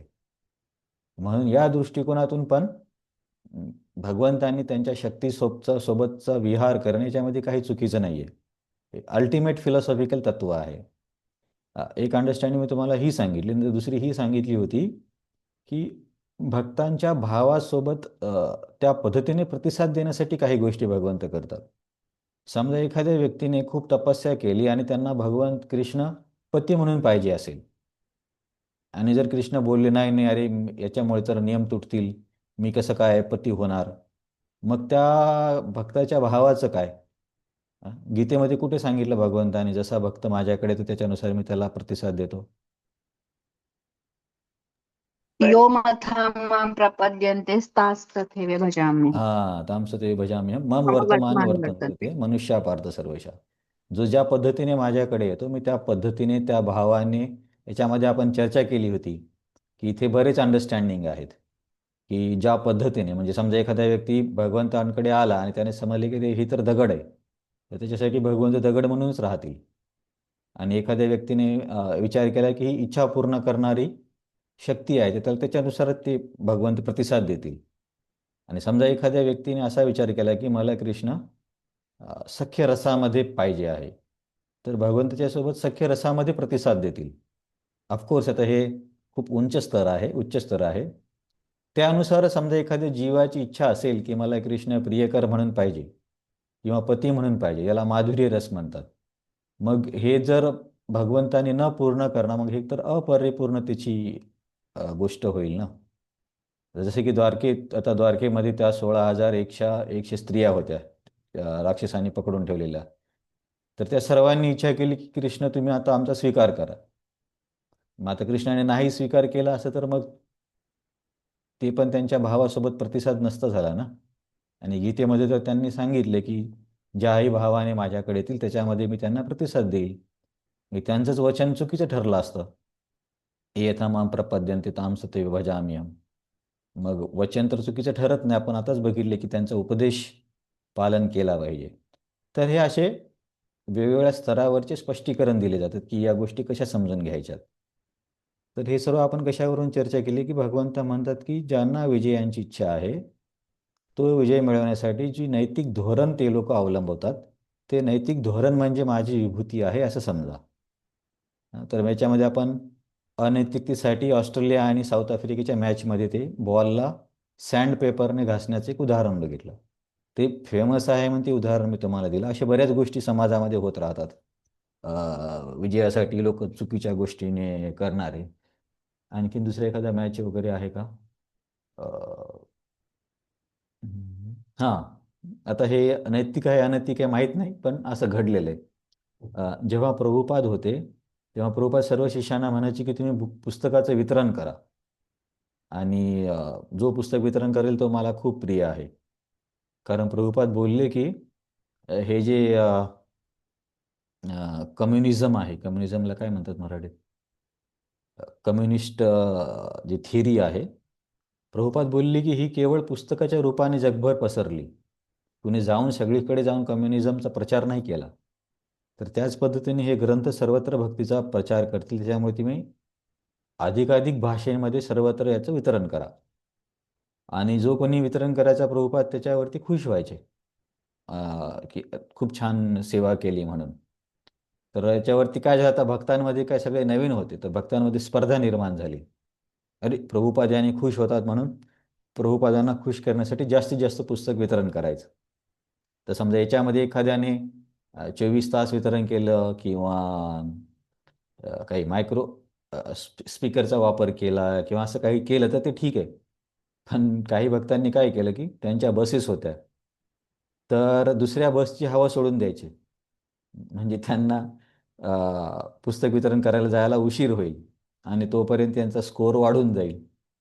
आता ठीक आहे, हे तर भक्तांमध्ये काय म्हणता येईल गमती-जमतीचा प्रकार आहे, पण असं नाही व्हायला पाहिजे. अ, अ, तुम्ही विजय मिळवा, परंतु योग्य धोरणाने मिळवा. अ, तर मग अशा धोरणाला कृष्णाची विभूती म्हटली जाते. तर हे समजण्यासाठी आपण बरेच उदाहरणं बघितले की भगवंतांच्या उपदेशाचं पालन करायचं आहे, त्यांच्या क्रियांची नक्कल करायची नाही. महाभारतामध्ये का केलं होतं? कारण अभिमन्यूला तशा पद्धतीने मारलं. त्याच्यानंतर अ, भगवंत त्या भक्तांच्या भावानुसार प्रतिसाद देतात. म्हणून जर गोपींसोबत रासलीला किंवा द्वारकामधल्या राण्यांचा पत्नी म्हणून स्वीकार नसता केला, तर मग हे त्यांचं विधान चुकीचं झालं असतं. आणि तसं बघता तत्त्वज्ञानानुसार कृष्ण एकच पुरुष आहे. बाकी सर्व शक्ती आहेत. मग त्या पुरुष शरीरात असो किंवा स्त्री शरीरामध्ये असो, सर्व काही शक्तीच आहेत. म्हणून शक्तीचा शक्तिमानाने वापर करण्यामध्ये काही चुकीचं नाही आहे. परंतु एवढी लोकांच्या तत्त्वज्ञानापर्यंत पोहोच जात नाही. तर एकदा राधा गोविंद महाराजांना कोणीतरी हा प्रश्न विचारला की महाराज कृष्णाने एवढ्या स्त्रियांसोबत रासलीला का केली? तर महाराज बोलले, तुझी जी पत्नी आहे ती पण कृष्णाचीच पत्नी आहे, तू का तिच्यासोबत राहतो? तर त्याला थोडं समजायला कठीण गेलं. परंतु महाराजांना असं सांगायचं होतं की अरे सर्वजण शक्ती आहेत आणि शक्तिमान एकटाच आहे. परंतु जेव्हा व्यक्ती असा म्हणतो कृष्णाने हे का केलं ते का केलं, तर त्याच्या मागचा भाव काय असतो की मी का कृष्ण नाही आहे किंवा मला का हे सर्व मिळत नाही आहे. मुख्य गोष्ट ही असते की व्यक्ती स्वतःला कृष्णाच्या ठिकाणी ठेवून बघतो आणि त्याला एवढ्या स्त्रिया मिळाल्या, त्याला एवढी संपत्ती मिळाली, मला का नाही आहे? म्हणून मग भगवंतांवरती लोक आरोप करतात आणि याच भावामुळे किंवा याच दोषामुळे जीवाला भौतिक जगात राहावं लागतं. आध्यात्मिक जगतामध्ये तर एकच पुरुष आहे, बाकी सगळे त्यांचे सेवक आहेत. परंतु जेव्हा जीवाला वाटतं की नाही मला पण पुरुष व्हायचं आहे, मला पण उपभोग घ्यायचा आहे, मग त्याच्यासाठी हे सर्व भौतिक जगत निर्माण केलं जातं. तर ही बेसिक चूक आहे. तर हे आपण नैतिकतेवरून बघितलं. आणि या धोरणावरून आणखीन एक गोष्ट आहे की समजा आपण भक्तीमध्ये असू किंवा भौतिक जीवनामध्ये पण जर एखाद्या उपक्रमामध्ये आपल्याला यश मिळवायचं असेल, तर आपल्याला धोरण तयार करावं लागेल की कधी काय करणार. असं नाही की मी भक्तीमध्ये आहे आणि सर्व काही भगवंत बघून घेतील. सर्व काही भगवंत बघून घेतील, पण आपला पाठ पण आपल्याला करावा लागेल. जसं की आम्हाला टीचर्स ट्रेनिंग कोर्स शिकवताना सांगत होते की क्लास देण्याच्या आधी आपण काय केलं पाहिजे की अ, पाहिजे तेवढी पूर्ण तयारी केली पाहिजे. म्हणजे वेगवेगळ्या ठिकाणातून संदर्भ तयार करणे किंवा विषयाला सोपं करण्यासाठी प्रयत्न करणं, अशी सर्व तयारी करून ठेवायची आणि शेवटी मग भगवंतांवरती निर्भर राहायचं. कारण प्रत्येकाच्या हृदयामध्ये तर तेच आहेत.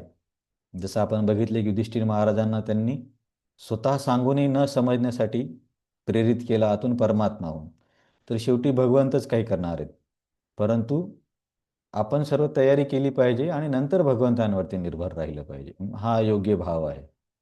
किंवा मी तयारी केली म्हणून सगळे काही भक्त होतील, हा पण भाव चांगला नाही आहे. आणि तयारी करण्याची काय गरज आहे, शेवटी तर भगवंतच करत आहे, तो पण भाव योग्य नाही आहे. आपण आपला पार्ट केला पाहिजे. तर हे झालं धोरणाबद्दल. ही झाली दुसरी विभूती. नंतर या श्लोकामध्ये आणखीन एक विभूती सांगितली की मौनम चैवास्मी मौनम चैवास्मी गुह्यानाम, की गुह्य गोष्टीमध्ये किंवा रहस्यामध्ये मी आहे मौन. मौन म्हणजे आता इथे वेगळे अर्थ घेतलेत वेगळ्या आचार्यांनी. तर एक अर्थ असा आहे की मौन म्हणजे न बोलणे. तर न बोलणे म्हणजे काय, आता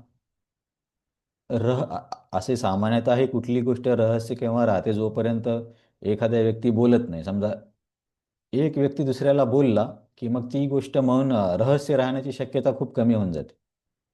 जोपर्यंत समजा मला एखादी गोष्ट माहिती आहे रहस्य आणि मी बोलणार नाही, तोपर्यंत ती नेहमी रहस्य राहील. पण मी एका जरी व्यक्तीला बोललो तर ती रहस्य राहण्याची शक्यता खूप कमी होऊन जाते. तर असा पण एक भाव आहे. परंतु इथे कुठल्या गोष्टीबद्दल भगवंत बोलत आहेत, तर रामानुजाचार्य किंवा विश्वनाथ चक्रवर्ती ठाकूर यांनी असा भाव घेतलाय की कोणत्या गोष्टीमध्ये मौन राहिलं पाहिजे, की जे अध्यात्मातले खूप वरचे अनुभव आहेत. जसा व्यक्ती भक्तीमध्ये प्रगती करेल, आसक्ती निष्ठा भाव रुची भाव रुची आसक्ती निष्ठा आसक्ती रुची भाव आणि प्रेम. तर जसा व्यक्ती प्रगती करत जाईल तर त्याचे काही अनुभव त्याला यायला लागतील. पण त्यावेळेस असं सांगितलं जातं की हे अनुभव सगळ्यांना नाही सांगितले पाहिजे. तर इथे मौनाचं महत्त्व आहे. मौनम श्लोकामध्ये काय सांगितलं, मौनम चैवास्मी गुह्यानाम. तर मी तुम्हाला या मौनाचे अर्थ समजावून सांगण्याचा प्रयत्न करतोय. साधारणतः सुद्धा एक गोष्ट जर आपल्यालाच माहीत असेल आणि आपण दुसऱ्या कोणाला बोललो नाही, म्हणजे तोंड बंद ठेवलं, तर ती गोष्ट नेहमीसाठी रहस्य राहण्याची शक्यता आहे. परंतु बोललं तर रहस्य नाही राहणार. आणि नंतर अध्यात्माच्या दृष्टिकोनातून आध्यात्मिक काही अनुभव किंवा काही मंत्र असे आहेत जे सर्वांना नाही सांगितले पाहिजे. तर या गोष्टीला मौन म्हटलं जातं. तर जसं की जे गायत्री मंत्र आहे, ब्राह्मण दीक्षेमध्ये जे गायत्री मंत्र दिले जातात, तर ते मंत्र गुरु शिष्याच्या कानामध्ये सांगतात. जसं की आपण आता हरे कृष्ण महामंत्र काय, पूर्ण शहरामध्ये आपण फिरत हरे कृष्ण महामंत्राचं कीर्तन करतो किंवा सगळ्यांना सांगतो तुम्ही जपा करा. तर त्याच्यामध्ये आपण काही रहस्य ठेवत नाही. परंतु दुसरे काही जे मंत्र आहेत किंवा काही क्रिया आहेत त्यांना रहस्य ठेवलं जातं, प्रत्येकाला नाही सांगितलं जातं. तर असं का केलं जातं, कारण ऐकणाऱ्या व्यक्तीचा पण अधिकार असला पाहिजे. जर अधिकार नसेल आणि त्या व्यक्तीने ह्या गोष्टी ऐकल्या तर एकतर तो अपराध करेल किंवा काहीतरी नक्कल करण्याचा प्रयत्न करेल.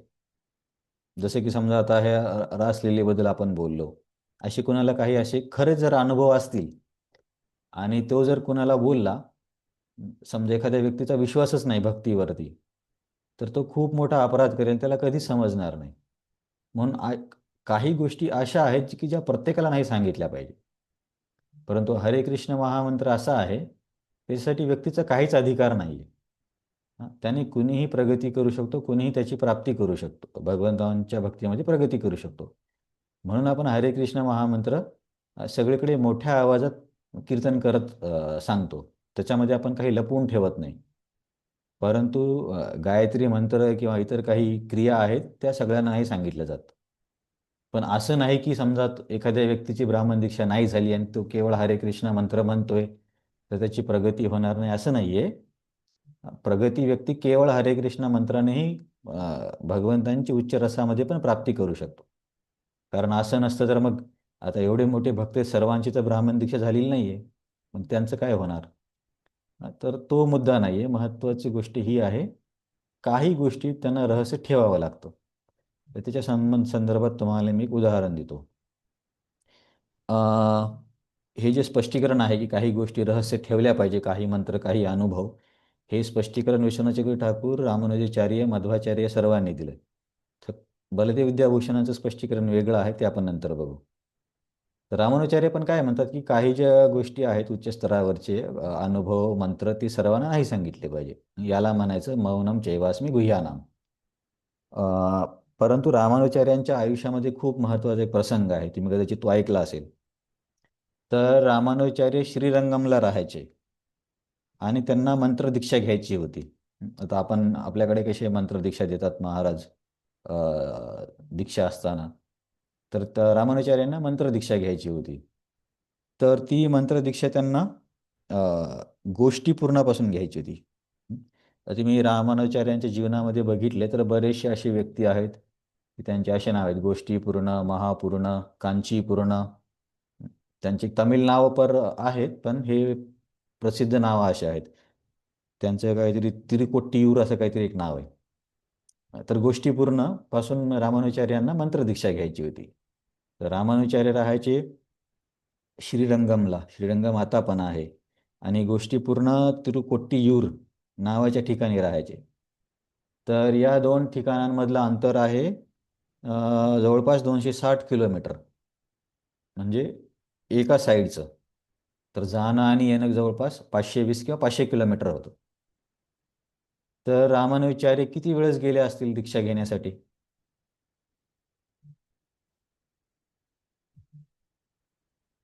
अंदाजे? आणि ते त्यावेळेस पायाने चालत जावं लागायचं, असं काही वाहनांची सुविधा तर नव्हती त्यावेळी. त्यावेळी म्हणजे जवळपास 1000 वर्षाच्या पूर्वी.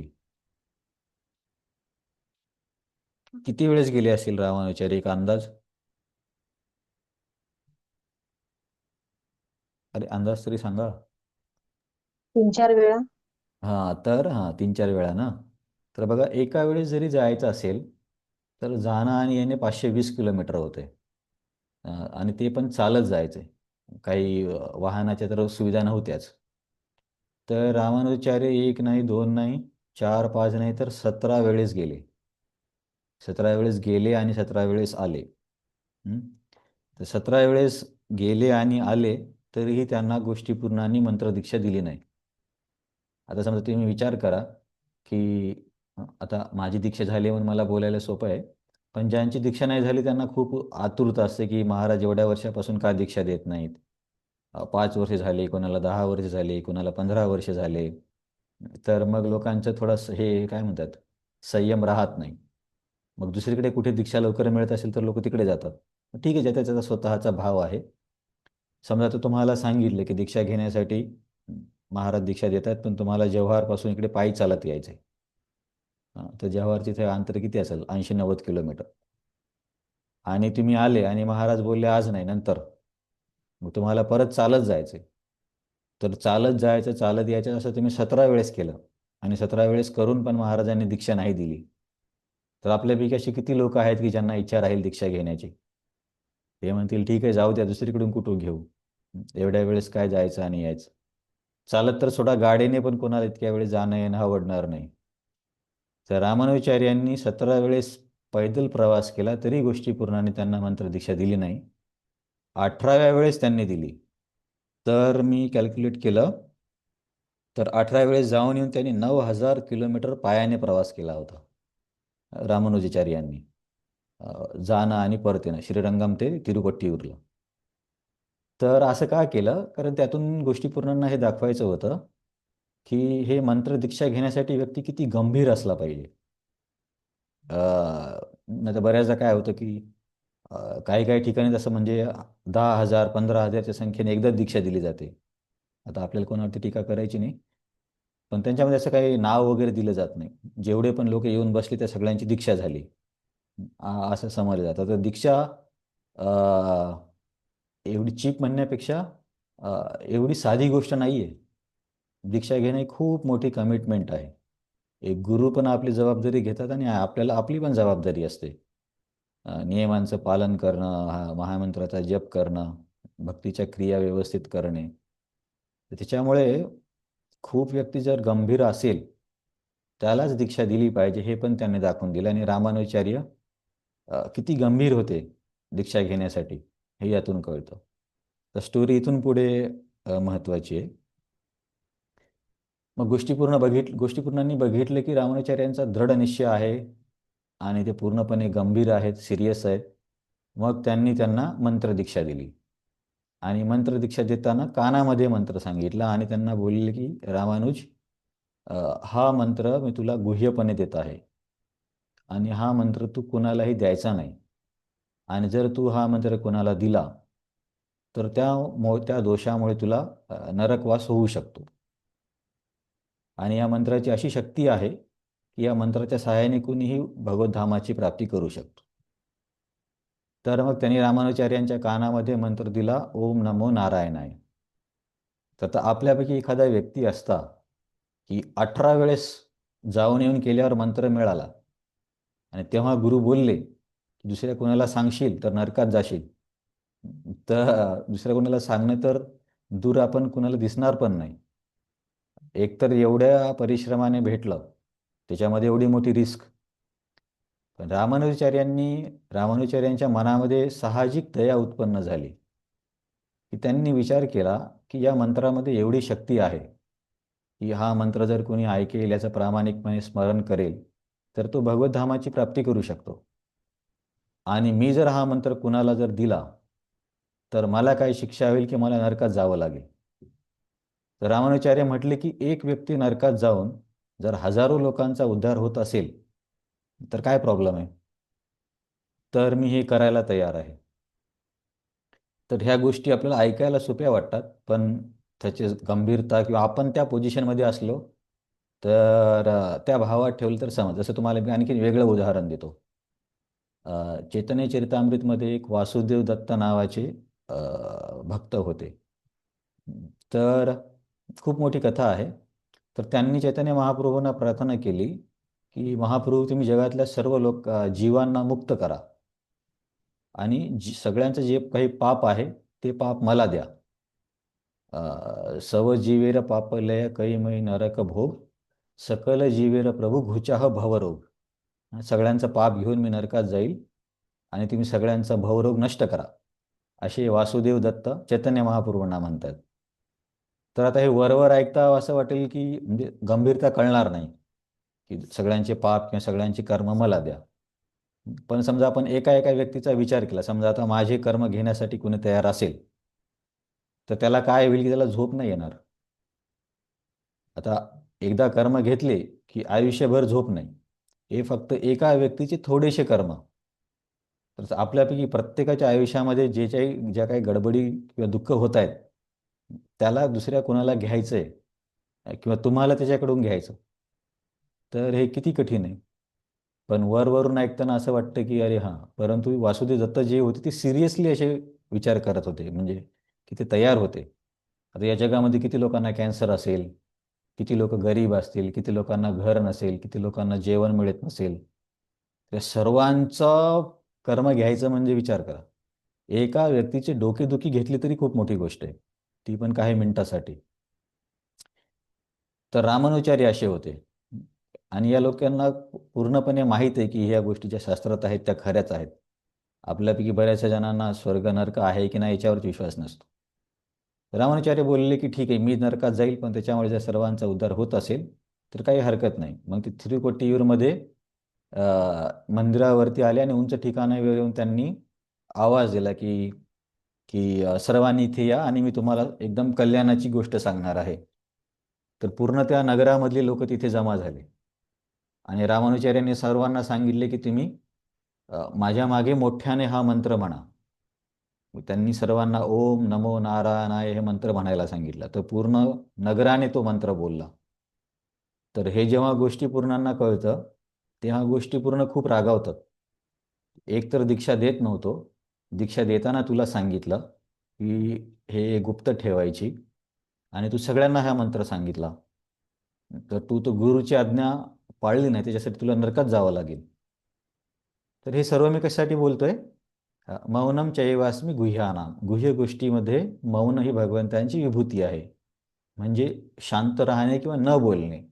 न बोलण्यामध्ये विशेष करून आध्यात्मिक प्रगत स्तरावरचे अनुभव, काही मंत्र, काही क्रिया आहेत त्या सर्वांना नाही सांगितल्या पाहिजे. त्याला म्हणतात मौन राहणे. तर रामानुजाचार्यांना पण गोष्टीपूर्णांनी मौन राहण्यासाठी सांगितलं होतं. परंतु रामानुजाचार्य गोष्टीपूर्णांना बोलले की गुरुदेव, की ठीक आहे, जास्तीत जास्त काय होईल की मी नरकात जाईल, परंतु जर हे पूर्ण सर्व नगर जर मुक्त होत असेल तर याच्यापेक्षा मोठी सेवा काय आहे. तेव्हा मग गोष्टीपूर्ण म्हणतात की तुझ्या हृदयामधली दया किती मोठी आहे आणि मी पण त्याला समजू शकलो नाही. तर याच्यावर मला ही चर्चा करायची आहे की गुरुने तर सांगितलं की मौन राहायचा हा मंत्र द्यायचा नाही, परंतु तरी रामानुजाचार्यांनी दिलं. त्यामुळे कोणत्या गोष्टीत मौन राहायचं आणि कोणत्या गोष्टी सांगायच्या हे पण समजलं पाहिजे. आणि आपण आपल्या स्तरावरती असं करू शकत नाही की रामानुजाचार्यांनी सगळ्यांना मंत्र दिला म्हणून मला ब्राह्मण दीक्षा झाली, मी पण सगळ्यांना मंत्र सांगणार, असं नाही आहे. कारण आपण त्या स्तरावरती नाही आहोत. म्हणून इथे मौनाचा अर्थ हा आहे की अशा काही गोष्टी आहेत आध्यात्मिक जीवनामध्ये की ज्या केवळ अधिकारप्राप्त व्यक्तीला समजतात. इतर व्यक्तीला त्या गोष्टी समजत नाहीत. तो एकतर त्याचा उपहास करेल किंवा अपराध करेल किंवा काहीतरी चुकीचं करून बसेल. जसे की म्हणतात ना, आता समजा की तुम्ही ती गोष्ट ऐकली असेल. एक ब्राह्मण होता आणि तो बराच पुण्यवान होता. तर इंद्राला वाटलं की आता याला कसं हे करायचं, हे करायचं म्हणजे याचं पुण्य कमी कसं करायचं. तर इंद्र तिथे एक व्यक्ती होऊन जातात आणि त्यांना म्हणतात की अरे मी थोडं बाजूला जाऊन येतो, तोपर्यंत माझी तलवार तुझ्याकडे ठेव. तर तो ब्राह्मण म्हणतो ठीक आहे. मग बऱ्याच वेळापासून इंद्रदेव येत नाहीत.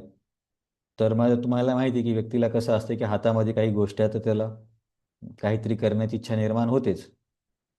तर मग या ब्राह्मणाने थोडं तलवारीला बघितलं. मग थोड्या वेळाने तलवार एका पानावरती हे केली की ती की टच करताच पान कापलं गेलं. तर त्याला एकदम आश्चर्य वाटलं, बापरे एवढी पॉवरफुल तलवार आहे. तर तो करता करता करता तो ब्राह्मण सर्व झाडांना कापायला लागला आणि काही वेळात तो शिकारी झाला. आणि तो नंतर मग इंद्रदेव आले.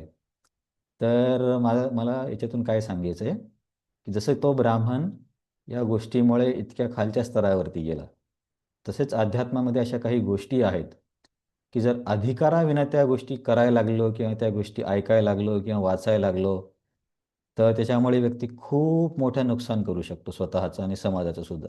तर ठीक आहे, तुम्हाला एक उदाहरण सांगतो की भगवंतांच्या अंतरंग लीलेच्या संदर्भामध्ये पण काही ग्रंथ आहेत. आता आपण चैतन्य चरितामृत, गीता, भागवतम हे ग्रंथ वाचतो, परंतु असे काही ग्रंथ आहेत की जे सामान्य व्यक्तीला समजणं शक्यच नाही. म्हणजे ते वाचून असे वाटेल की हे तर स्त्री आणि पुरुष एकत्र येतात असंच वर्णन आहे. तर एकदा भक्ती सिद्धांत सरस्वती ठाकूर अशा एका पुस्तकाला प्रकाशित करण्यासाठी त्यांच्या वडिलांना म्हणजे भक्तिविनोद ठाकूरांना म्हणत होते की हे पुस्तक आपण प्रकाशित करूया. तर भक्तिविनोद ठाकूर त्यांना नेहमी म्हणायचे नको करू, नको करू. तर असं बरेच वेळेस विचारल्यावरती मग भक्तिविनोद ठाकूर बोलले की ठीक आहे, तू पुस्तकांचं प्रकाशन कर, पण 2 पुस्तकं कर, एक तुला आणि एक मला, बाकी कुणासाठी नको. तर जे भक्तिविनोद ठाकूर सर्वांसाठी चैतन्य चरितामृत देत आहेत, सर्वांसाठी मायापूर धाम प्रकट केलं, पण ते म्हणतात की हे पुस्तकं सर्वांसाठी नको. कारण काय, आपला सध्या अधिकार नाही आहे. म्हणून ती गोष्ट वाचली, ऐकली किंवा बघितली तर आपण स्वतःचं आणि इतरांचं खूप मोठं नुकसान करू शकतो. स्वतः प्रभुपाद पण बोलले त्यांच्या शिष्यांना की काही गोष्टी आपल्या अधिकारात नाही आहेत, त्याच्यामुळे बिना शुद्धीकरणाचं तुम्ही त्या गोष्टीकडे जाऊ नका. जसे प्रभुपाद एकदा मद्रासला गेले म्हणजे चेन्नईला, तर तिथला एक रिटायर्ड जजने त्यांना घरी बोलवलं होतं. तर तो सारखा सारखा प्रभुपादांना म्हणायचा की रासलीला सांगा, रासलीला सांगा. दररोज तो हट्ट करायला लागला.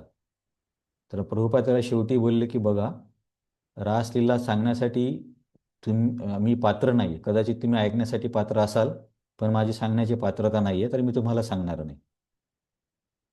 तर आहेत, अशा काही गोष्टी आहेत. आता तुम्ही क्युरिओसिटी म्हणून सर्च करू नका, कारण त्याने खूप मोठं नुकसान होऊ शकतं. परंतु सध्या काय झालंय, आता एवढे प्रकाशनाच्या कंपन्या आल्यात की कोणतेही पुस्तकं मिळायला लागले लोकांना. मग हे पुस्तकं कुणीही वाचायला लागलं, त्याचा अधिकार नाही आहे. आणि जसं त्या ब्राह्मणाच्या हातात तलवार आली, तसे हे ग्रंथ एकदम अशुद्ध लोकांच्या हातामध्ये येतात आणि मग ते वाचन करून काहीतरी चुकीच्या गोष्टी करतात किंवा टीका करायला लागतात. तर हे आहे मौनाबद्दलची गोष्ट किंवा चर्चा, की रहस्यांमध्ये मौन हे कृष्णाची विभूती आहे. तर कुठला मौन? की काही आध्यात्मिक मंत्र, काही क्रिया, काही अनुभव जे की एखाद्या व्यक्तीला अधिकार नसेल तर त्याला न सांगणे, याला म्हणायचं मौन. मौनम चैवास्मी गुह्यानाम. तर याला दुसऱ्या अर्थाने प्रभुपाद आणि यांनी सांगितलंय, बलदेव विद्याभूषण. प्रभुपाद काय म्हणतात 394च्या तात्पर्यामध्ये, श्रवण, स्मरण, ध्यान इत्यादी क्रियांमध्ये मौन हे महत्त्वपूर्ण आहे, कारण मौनामुळे मनुष्य शीघ्र प्रगती करू शकतो. तर इथे बलदेव विद्याभूषण आणि प्रभुपादांनी मौनाचा अर्थ घेतलाय ध्यान. म्हणजे श्रवण, स्मरण, कीर्तन ह्या ज्या गोष्टी आहेत ना, तर ध्यान म्हणजे असा स्तर आहे की तो भगवत अनुभूतीच्या एकदम जवळचा स्तर आहे.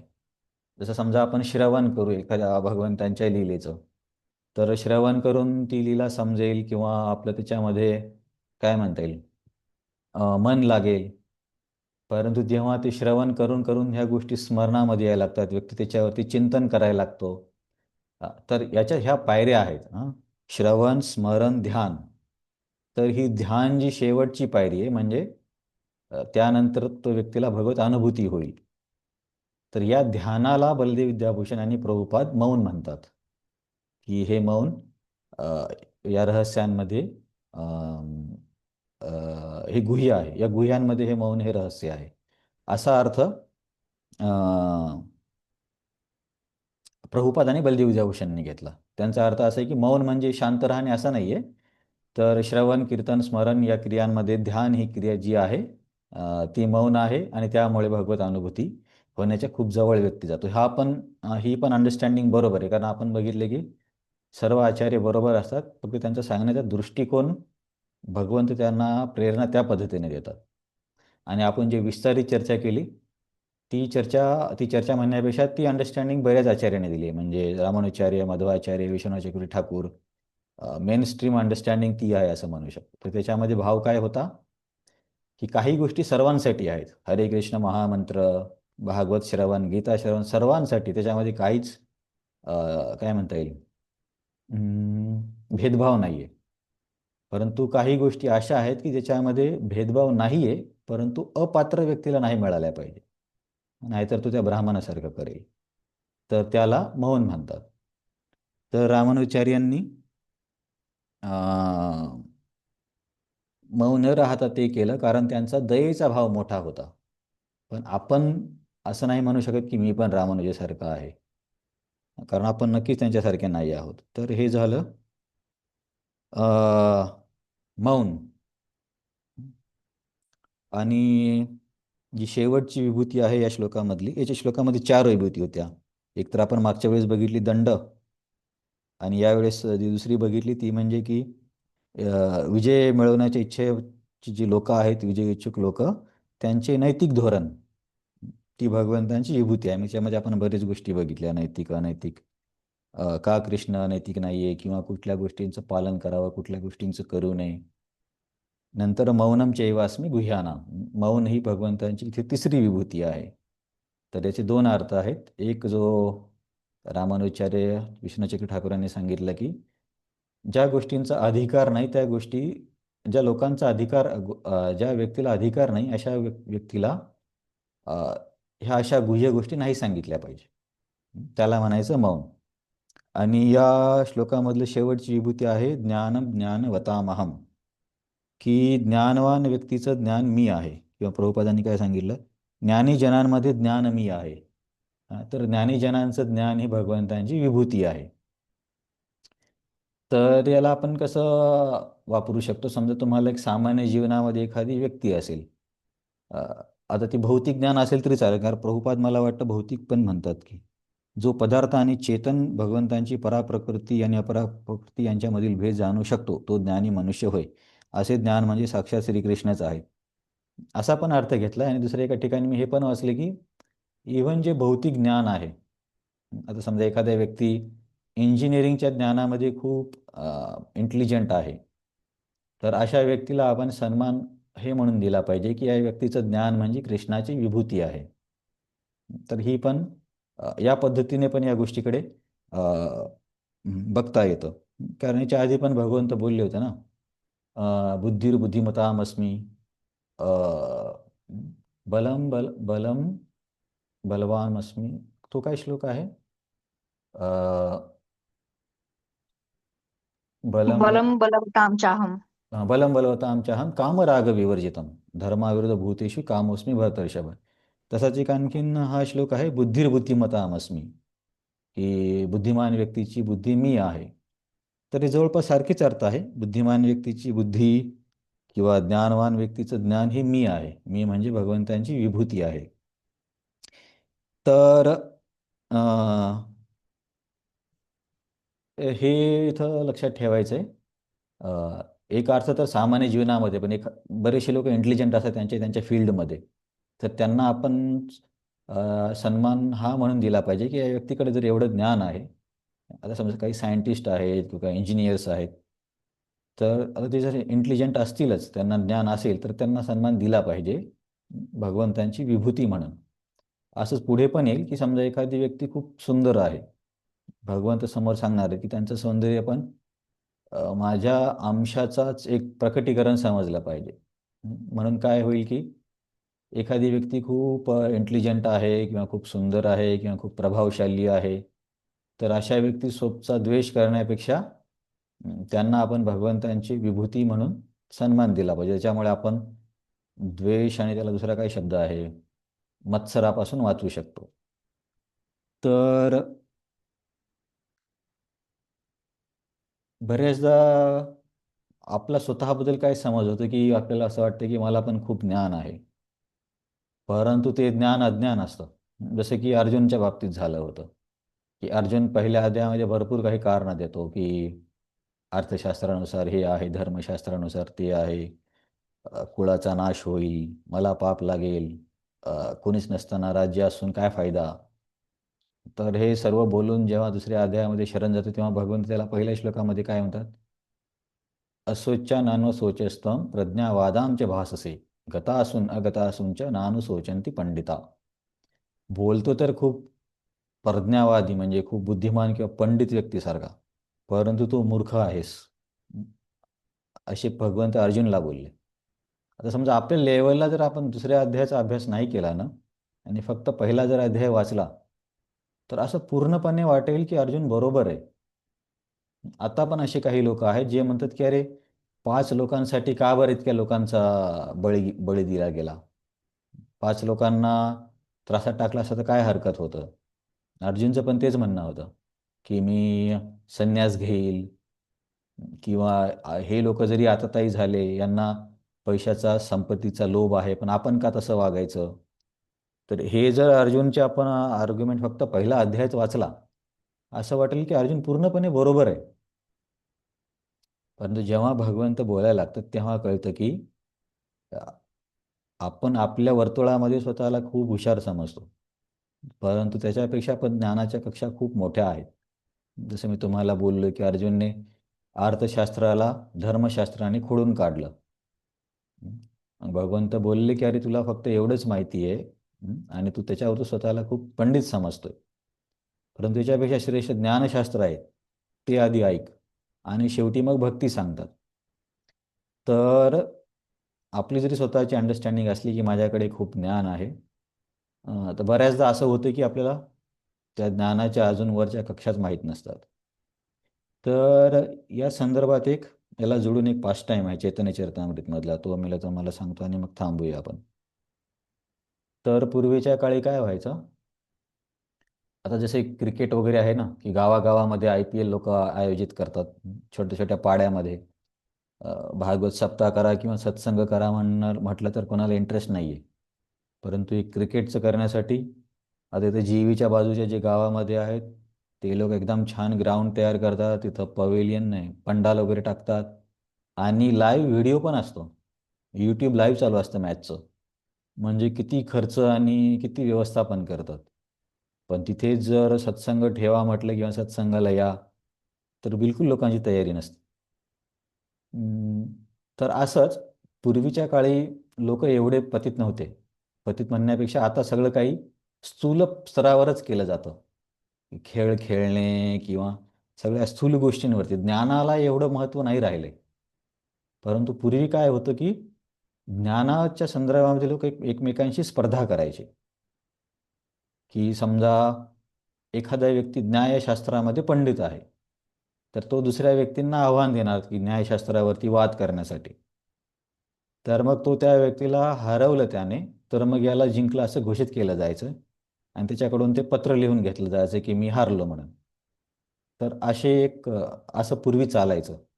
पूर्वी म्हणजे अ, मागच्या 500 वर्षापूर्वी किंवा शंकराचार्यांच्या वेळेस पण तुम्ही जर ऐकलं असेल तर शंकराचार्य आणि मंडन मिश्रा यांच्यामधला संवाद खूप प्रसिद्ध आहे, की मंडन मिश्रा कर्मकांडाबद्दल बोलतात शंकराचार्य ब्रह्माबद्दल आणि शंकराचार्य त्याला पूर्णपणे हरवतात. परंतु शेवटी त्याची पत्नी काहीतरी अ, अ, वैवाहिक संबंधाबद्दल बोलते. तर शंकराचार्य म्हणतात की मी याच्याबद्दल बोलू शकत नाही कारण मला अनुभव नाही आहे. तर तरी ते म्हणतात ठीक आहे, आपण परत वाद करूया. तर काही वेळासाठी शंकराचार्य एका राजाच्या शरीरात जातात आणि मग त्यावरती पण ते बोलतात. तर मला सांगायचं असं आहे की असे बरेच प्रसिद्ध स्पर्धा आधी झालेल्या आहेत. तर पूर्वी अशी लोक करायची की समजा एखादा पंडित आहे, तर तो वेगळ्या नगरामध्ये जायचा आणि तिथल्या लोकल जो इंटेलिजंट व्यक्ती आहे किंवा प्रसिद्ध आहे त्याला तो आव्हान द्यायचा. मग आव्हान दिलं की त्या व्यक्तीला आव्हान स्वीकारावं लागायचं आणि त्याच्यासोबत स्पर्धा करावी लागायची. आणि स्पर्धेमध्ये जर जिंकला, हारला तर मग त्याला लिहून द्यायचं की मी हारलो म्हणून. मग आता जो जिंकलेला व्यक्ती आहे, तो असा गावोगावी नगरानगरी प्रवास करत राहायचा. आणि मग त्यांच्यामध्ये त्यांना तसा त्यांचा अहंकार होता की मी एवढ्या लोकांना हरवलंय. असं रूप गोस्वामी सनातन गोस्वामी सोबत पण स्पर्धा करण्यासाठी एक स्कॉलर आला होता. तो पाच टाईम नंतर बघूया. तर चैतन्य महाप्रभू असताना एक व्यक्ती होता, त्याचं नाव होतं केशव काश्मीरी. तर हा केशव काश्मीरी पण खूप प्रसिद्ध होता अशा स्पर्धांमध्ये जिंकण्यासाठी. तर तो सर्वत्र जायचा आणि आव्हान द्यायचा आणि हरवायचा आणि मग त्या व्यक्तीकडून विजयपत्र लिहून घ्यायचा. कारण केशव काश्मीरीला सरस्वती देवी प्रसन्न होती. तर तो जेव्हा पण बोलायचा तो स्वतः सरस्वती बोलायची. आता सरस्वती देवी बोलत असेल तर त्याला कोण हरवणार? मग जेव्हा केशव काश्मीरी नवदीपमध्ये येतो असं कळतं, तेव्हा तिथले जे मोठे प्रतिष्ठित पंडित होते सगळे पळून जातात. कुणी काहीतरी लग्नाचं कारण देतं किंवा आपल्याकडे कशी शाळेत मुलं खोटं कारण सांगतात, आजोबा वारला, आजी वारली, असे सगळे स्कॉलर पळून गेले. आणि मग या केशव काश्मीरीला कळलं की याच नवदीपमध्ये एक निमाय पंडित नावाचा एक मुलगा आहे. आता निमाय पंडित म्हणजे तर हुशार व्यक्तीला म्हणतात ना, तर त्याच्यासोबत चर्चा करूया. आणि मग एकदम अहंकारामध्ये येतो केशव काश्मीरी आणि चैतन्य महाप्रभूंना बोलायला लागतो की तू कोण आहे? चैतन्य महाप्रभू म्हणतात मी काही नाही, फक्त छोटंसं व्याकरण शिकवतो लहान मुलांना. तर मग तो बराच काही अपमानास्पद बोला की तुला काय कळणार, तू तर छोटंसं फक्त व्याकरण जाणतो, काव्याची तुला काय ओळख असणार. चैतन्य महाप्रभू म्हणतात हो बरोबर आहे, मला काही एवढं तर ज्ञान नाही आहे. पण जर तुमची कृपा असेल तर काय तुम्ही आम्हाला काहीतरी ऐकवा. तर केशव काश्मीरी म्हणतो सांग काय ऐकायचं तुला? तर महाप्रभू म्हणतात की इथून गंगादेवी वाहतीये, गंगादेवीबद्दल काहीतरी सांगा. तर केशव काश्मीरी काही वेळात 100 श्लोक तयार करतो, नवीन श्लोक, जे की आधीच्या कुठल्या शास्त्रात होते तो पाठांतर करून आला असं नाही. आता आपल्याला कसं एक श्लोक आता तर काय बलम बलवताम चहा आठवायला पण पटकन आठवत नाही. तर केशव काश्मीरीचं असं नव्हतं, तो स्वतः नवीन श्लोक तयार करायचा. तर असं वर्णन आहे झंझावात म्हणजे वादळासारखं. पटापट तो 100 श्लोक बोलला गंगेचं महती सांगताना. आणि एकदम सगळे अवाक झाले, बापरे हा व्यक्ती इतका इंटेलिजंट आहे. मग तो चैतन्य महाप्रभूकडे बघतो. चैतन्य महाप्रभू म्हणतात की तुमचं काव्य खूप छान आहे, पण या काव्यामध्ये काही चांगल्या गोष्टी पण आहेत आणि काही दोष पण आहेत. तर केशव काश्मीरीला विश्वासच होत नाही की माझ्या काव्यामध्ये दोष आहे असं कोणी म्हणू शकेल. तर केशव काश्मीरी म्हणतात कुठे दोष आहे? तर त्या 100 श्लोकापैकी मला वाटतं श्लोक नंबर 61 चैतन्य महाप्रभू बोलून दाखवले, तिच्यामध्ये प्रॉब्लेम आहे. त्याच्यामध्ये बरेच व्याकरणाचे नियम आहेत. एक शब्द येतो भवानी भरतूर. तर एक तर केशव काश्मीरीला हाच विश्वास होत नाही की मी 100 श्लोक बोललो, आतापर्यंत कुणाला एक शब्द पण लक्षात राहत नाही. हा व्यक्ती श्लोकाचा नंबर सांगतोय आणि त्या श्लोकामध्ये काय चांगलं आहे आणि काय दोष आहे ते दोन्ही सांगतं. महाप्रभूंनी त्यांच्या रचनेमध्ये काय अलंकाराचा कसा चांगला उपयोग केला हे सर्व सांगितलं आणि दोष पण सांगितले. त्याच्यामध्ये व्याकरणाचे बरेच दोष आहेत, जसे की पुनरुक्ती वगैरे. एक व्याकरणाचा बाहेरचा दोष आहे, तो समजायला सोपा आहे, तर तो आपण बघू. जसे की तिथे शब्द येतो भवानी भरतूर. भवानी भरतू म्हणजे शंकराच्या पत्नीचा पती.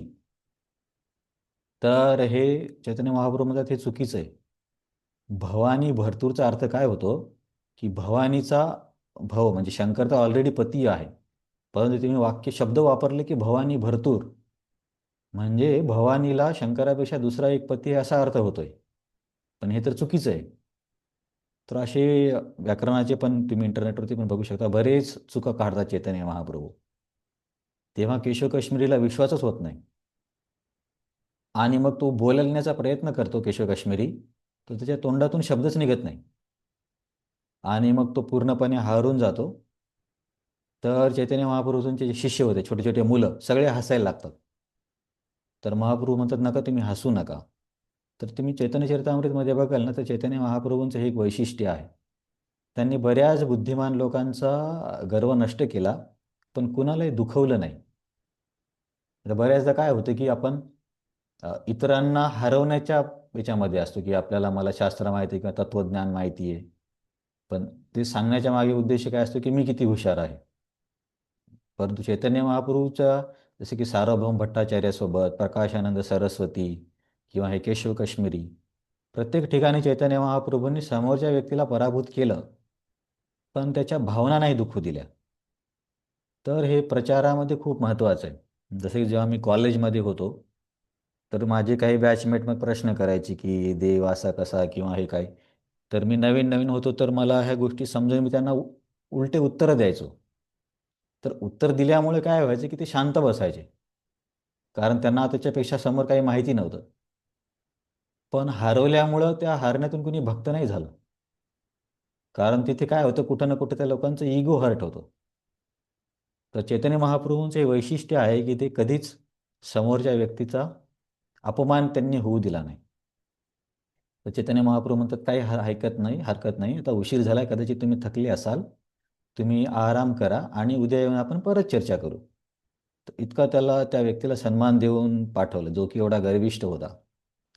केशव काश्मीरी घरी जातो आणि मग तो मनात विचार करायला लागतो की सरस्वतीने मला आज धोका का दिला. तर सरस्वती देवीची पूजा करायला लागतो. तर सरस्वती देवी सांगतात की तू ज्यांच्यासोबत वाद करतोय ते माझे स्वामी आहेत आणि मी कसा काय त्यांच्या विरुद्ध बोलणार. तर तू उद्या जाऊन त्यांना शरणागत हो. तर हे मी ज्ञानवतांबद्दल सांगितलं की भगवंत म्हणतात ज्ञानवान व्यक्तीचं ज्ञान मी आहे. मग आपण जर भौतिक जगतामध्ये बघितलं, समजा भौतिक गोष्टीचं पण कोणाला ज्ञान असेल तरी त्याला सन्मान दिला पाहिजे, कारण कुठलंही ज्ञान मिळवणं एवढे सोपं नाही आहे ना. आणि प्रभुपाद म्हणतात की परा आणि अपरा यांच्यामधला जो भेद जाणतो त्याला खरं ज्ञान म्हणायचं. म्हणजे भौतिक काय आहे, आध्यात्मिक काय आहे, जड चेतन पदार्थ, याच्यामधला जो खऱ्या पद्धतीने अर्थ जाणतो. आता आपण पण म्हणतोय तटस्था बहिरंगा, पण आपली माहिती कशी पुस्तकी आहे, आणखीन साक्षात्कार नाही आहे. तर असे जे व्यक्ती असतात त्यांच्या ज्ञानाला ज्ञान म्हणायचं. मग याच्या संदर्भामध्ये मी तुम्हाला हे सांगितले, कधी कधी आपला कसं गैरसमज होतो की माझ्याकडे ज्ञान आहे. अर्जुनचा कसा गैरसमज झाला होता आणि इतर लोकांना वाटेल की अरे हा व्यक्ती हुशार आहे, पण भगवंतांनी त्याला सांगितले की तू मूर्ख आहेस. आणि ज्ञानवान व्यक्तीचं ज्ञान हरण करताना चैतन्य महाप्रभूंचं धोरण कसं होतं याबद्दल आपण केशव काश्मीरींची लीला बघितली. तर इथे आपला श्लोक क्रमांक किती 38 संपला आहे. तर पुढच्या वेळेस आपला हा अध्याय पूर्ण होईल, कारण त्याच्यानंतर जास्त काही चर्चा नाही आहे. याच्यानंतर भगवंत फक्त सारांश घेणार आहेत की मी किती सांगणार, सर्व काही माझ्या शक्तीनेच व्याप्त आहे. तर आजच्या चर्चेमध्ये कोणाला काही प्रश्न आहे?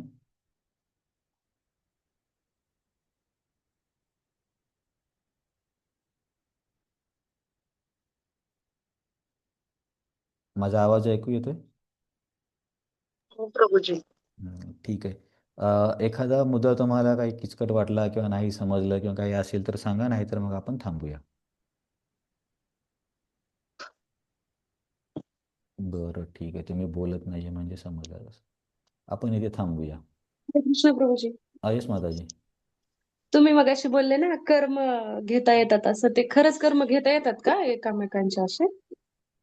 कर्म घेण्याचं एक तर त्याच्यामध्ये काय हे आहे की जी रत्नाकरची कथा आहे ना वाल्मिकीची, तर तो त्यांच्या पत्नीला आणि मुलाला म्हणतो की तुम्ही माझे कर्म घेणार का? ते नाही म्हणतात. तर तिथे न घेण्याबद्दल सांगितलंय. परंतु गुरु जेव्हा गुरु आपल्याला दीक्षा देतात तेव्हा गुरु आपले कर्म घेतात. तर असं वाटतं की काही काही ठिकाणी घेतले जातात किंवा घेता येतात. ठीक आहे. हरे कृष्ण. हरे कृष्ण. तर आपण इथे थांबूया. हरे कृष्ण कृष्ण कृष्ण हरे हरे, हरे कृष्ण हरे राम कृष्ण राम कृष्ण राम कृष्ण हरे हरे हरे, राम राम हरे हरे. हरे हरे कृष्ण कृष्ण. प्रभूजी. हरे दंडवत प्रणाम. कृष्ण दंडवत हरे कृष्ण. प्रभूजी छान छान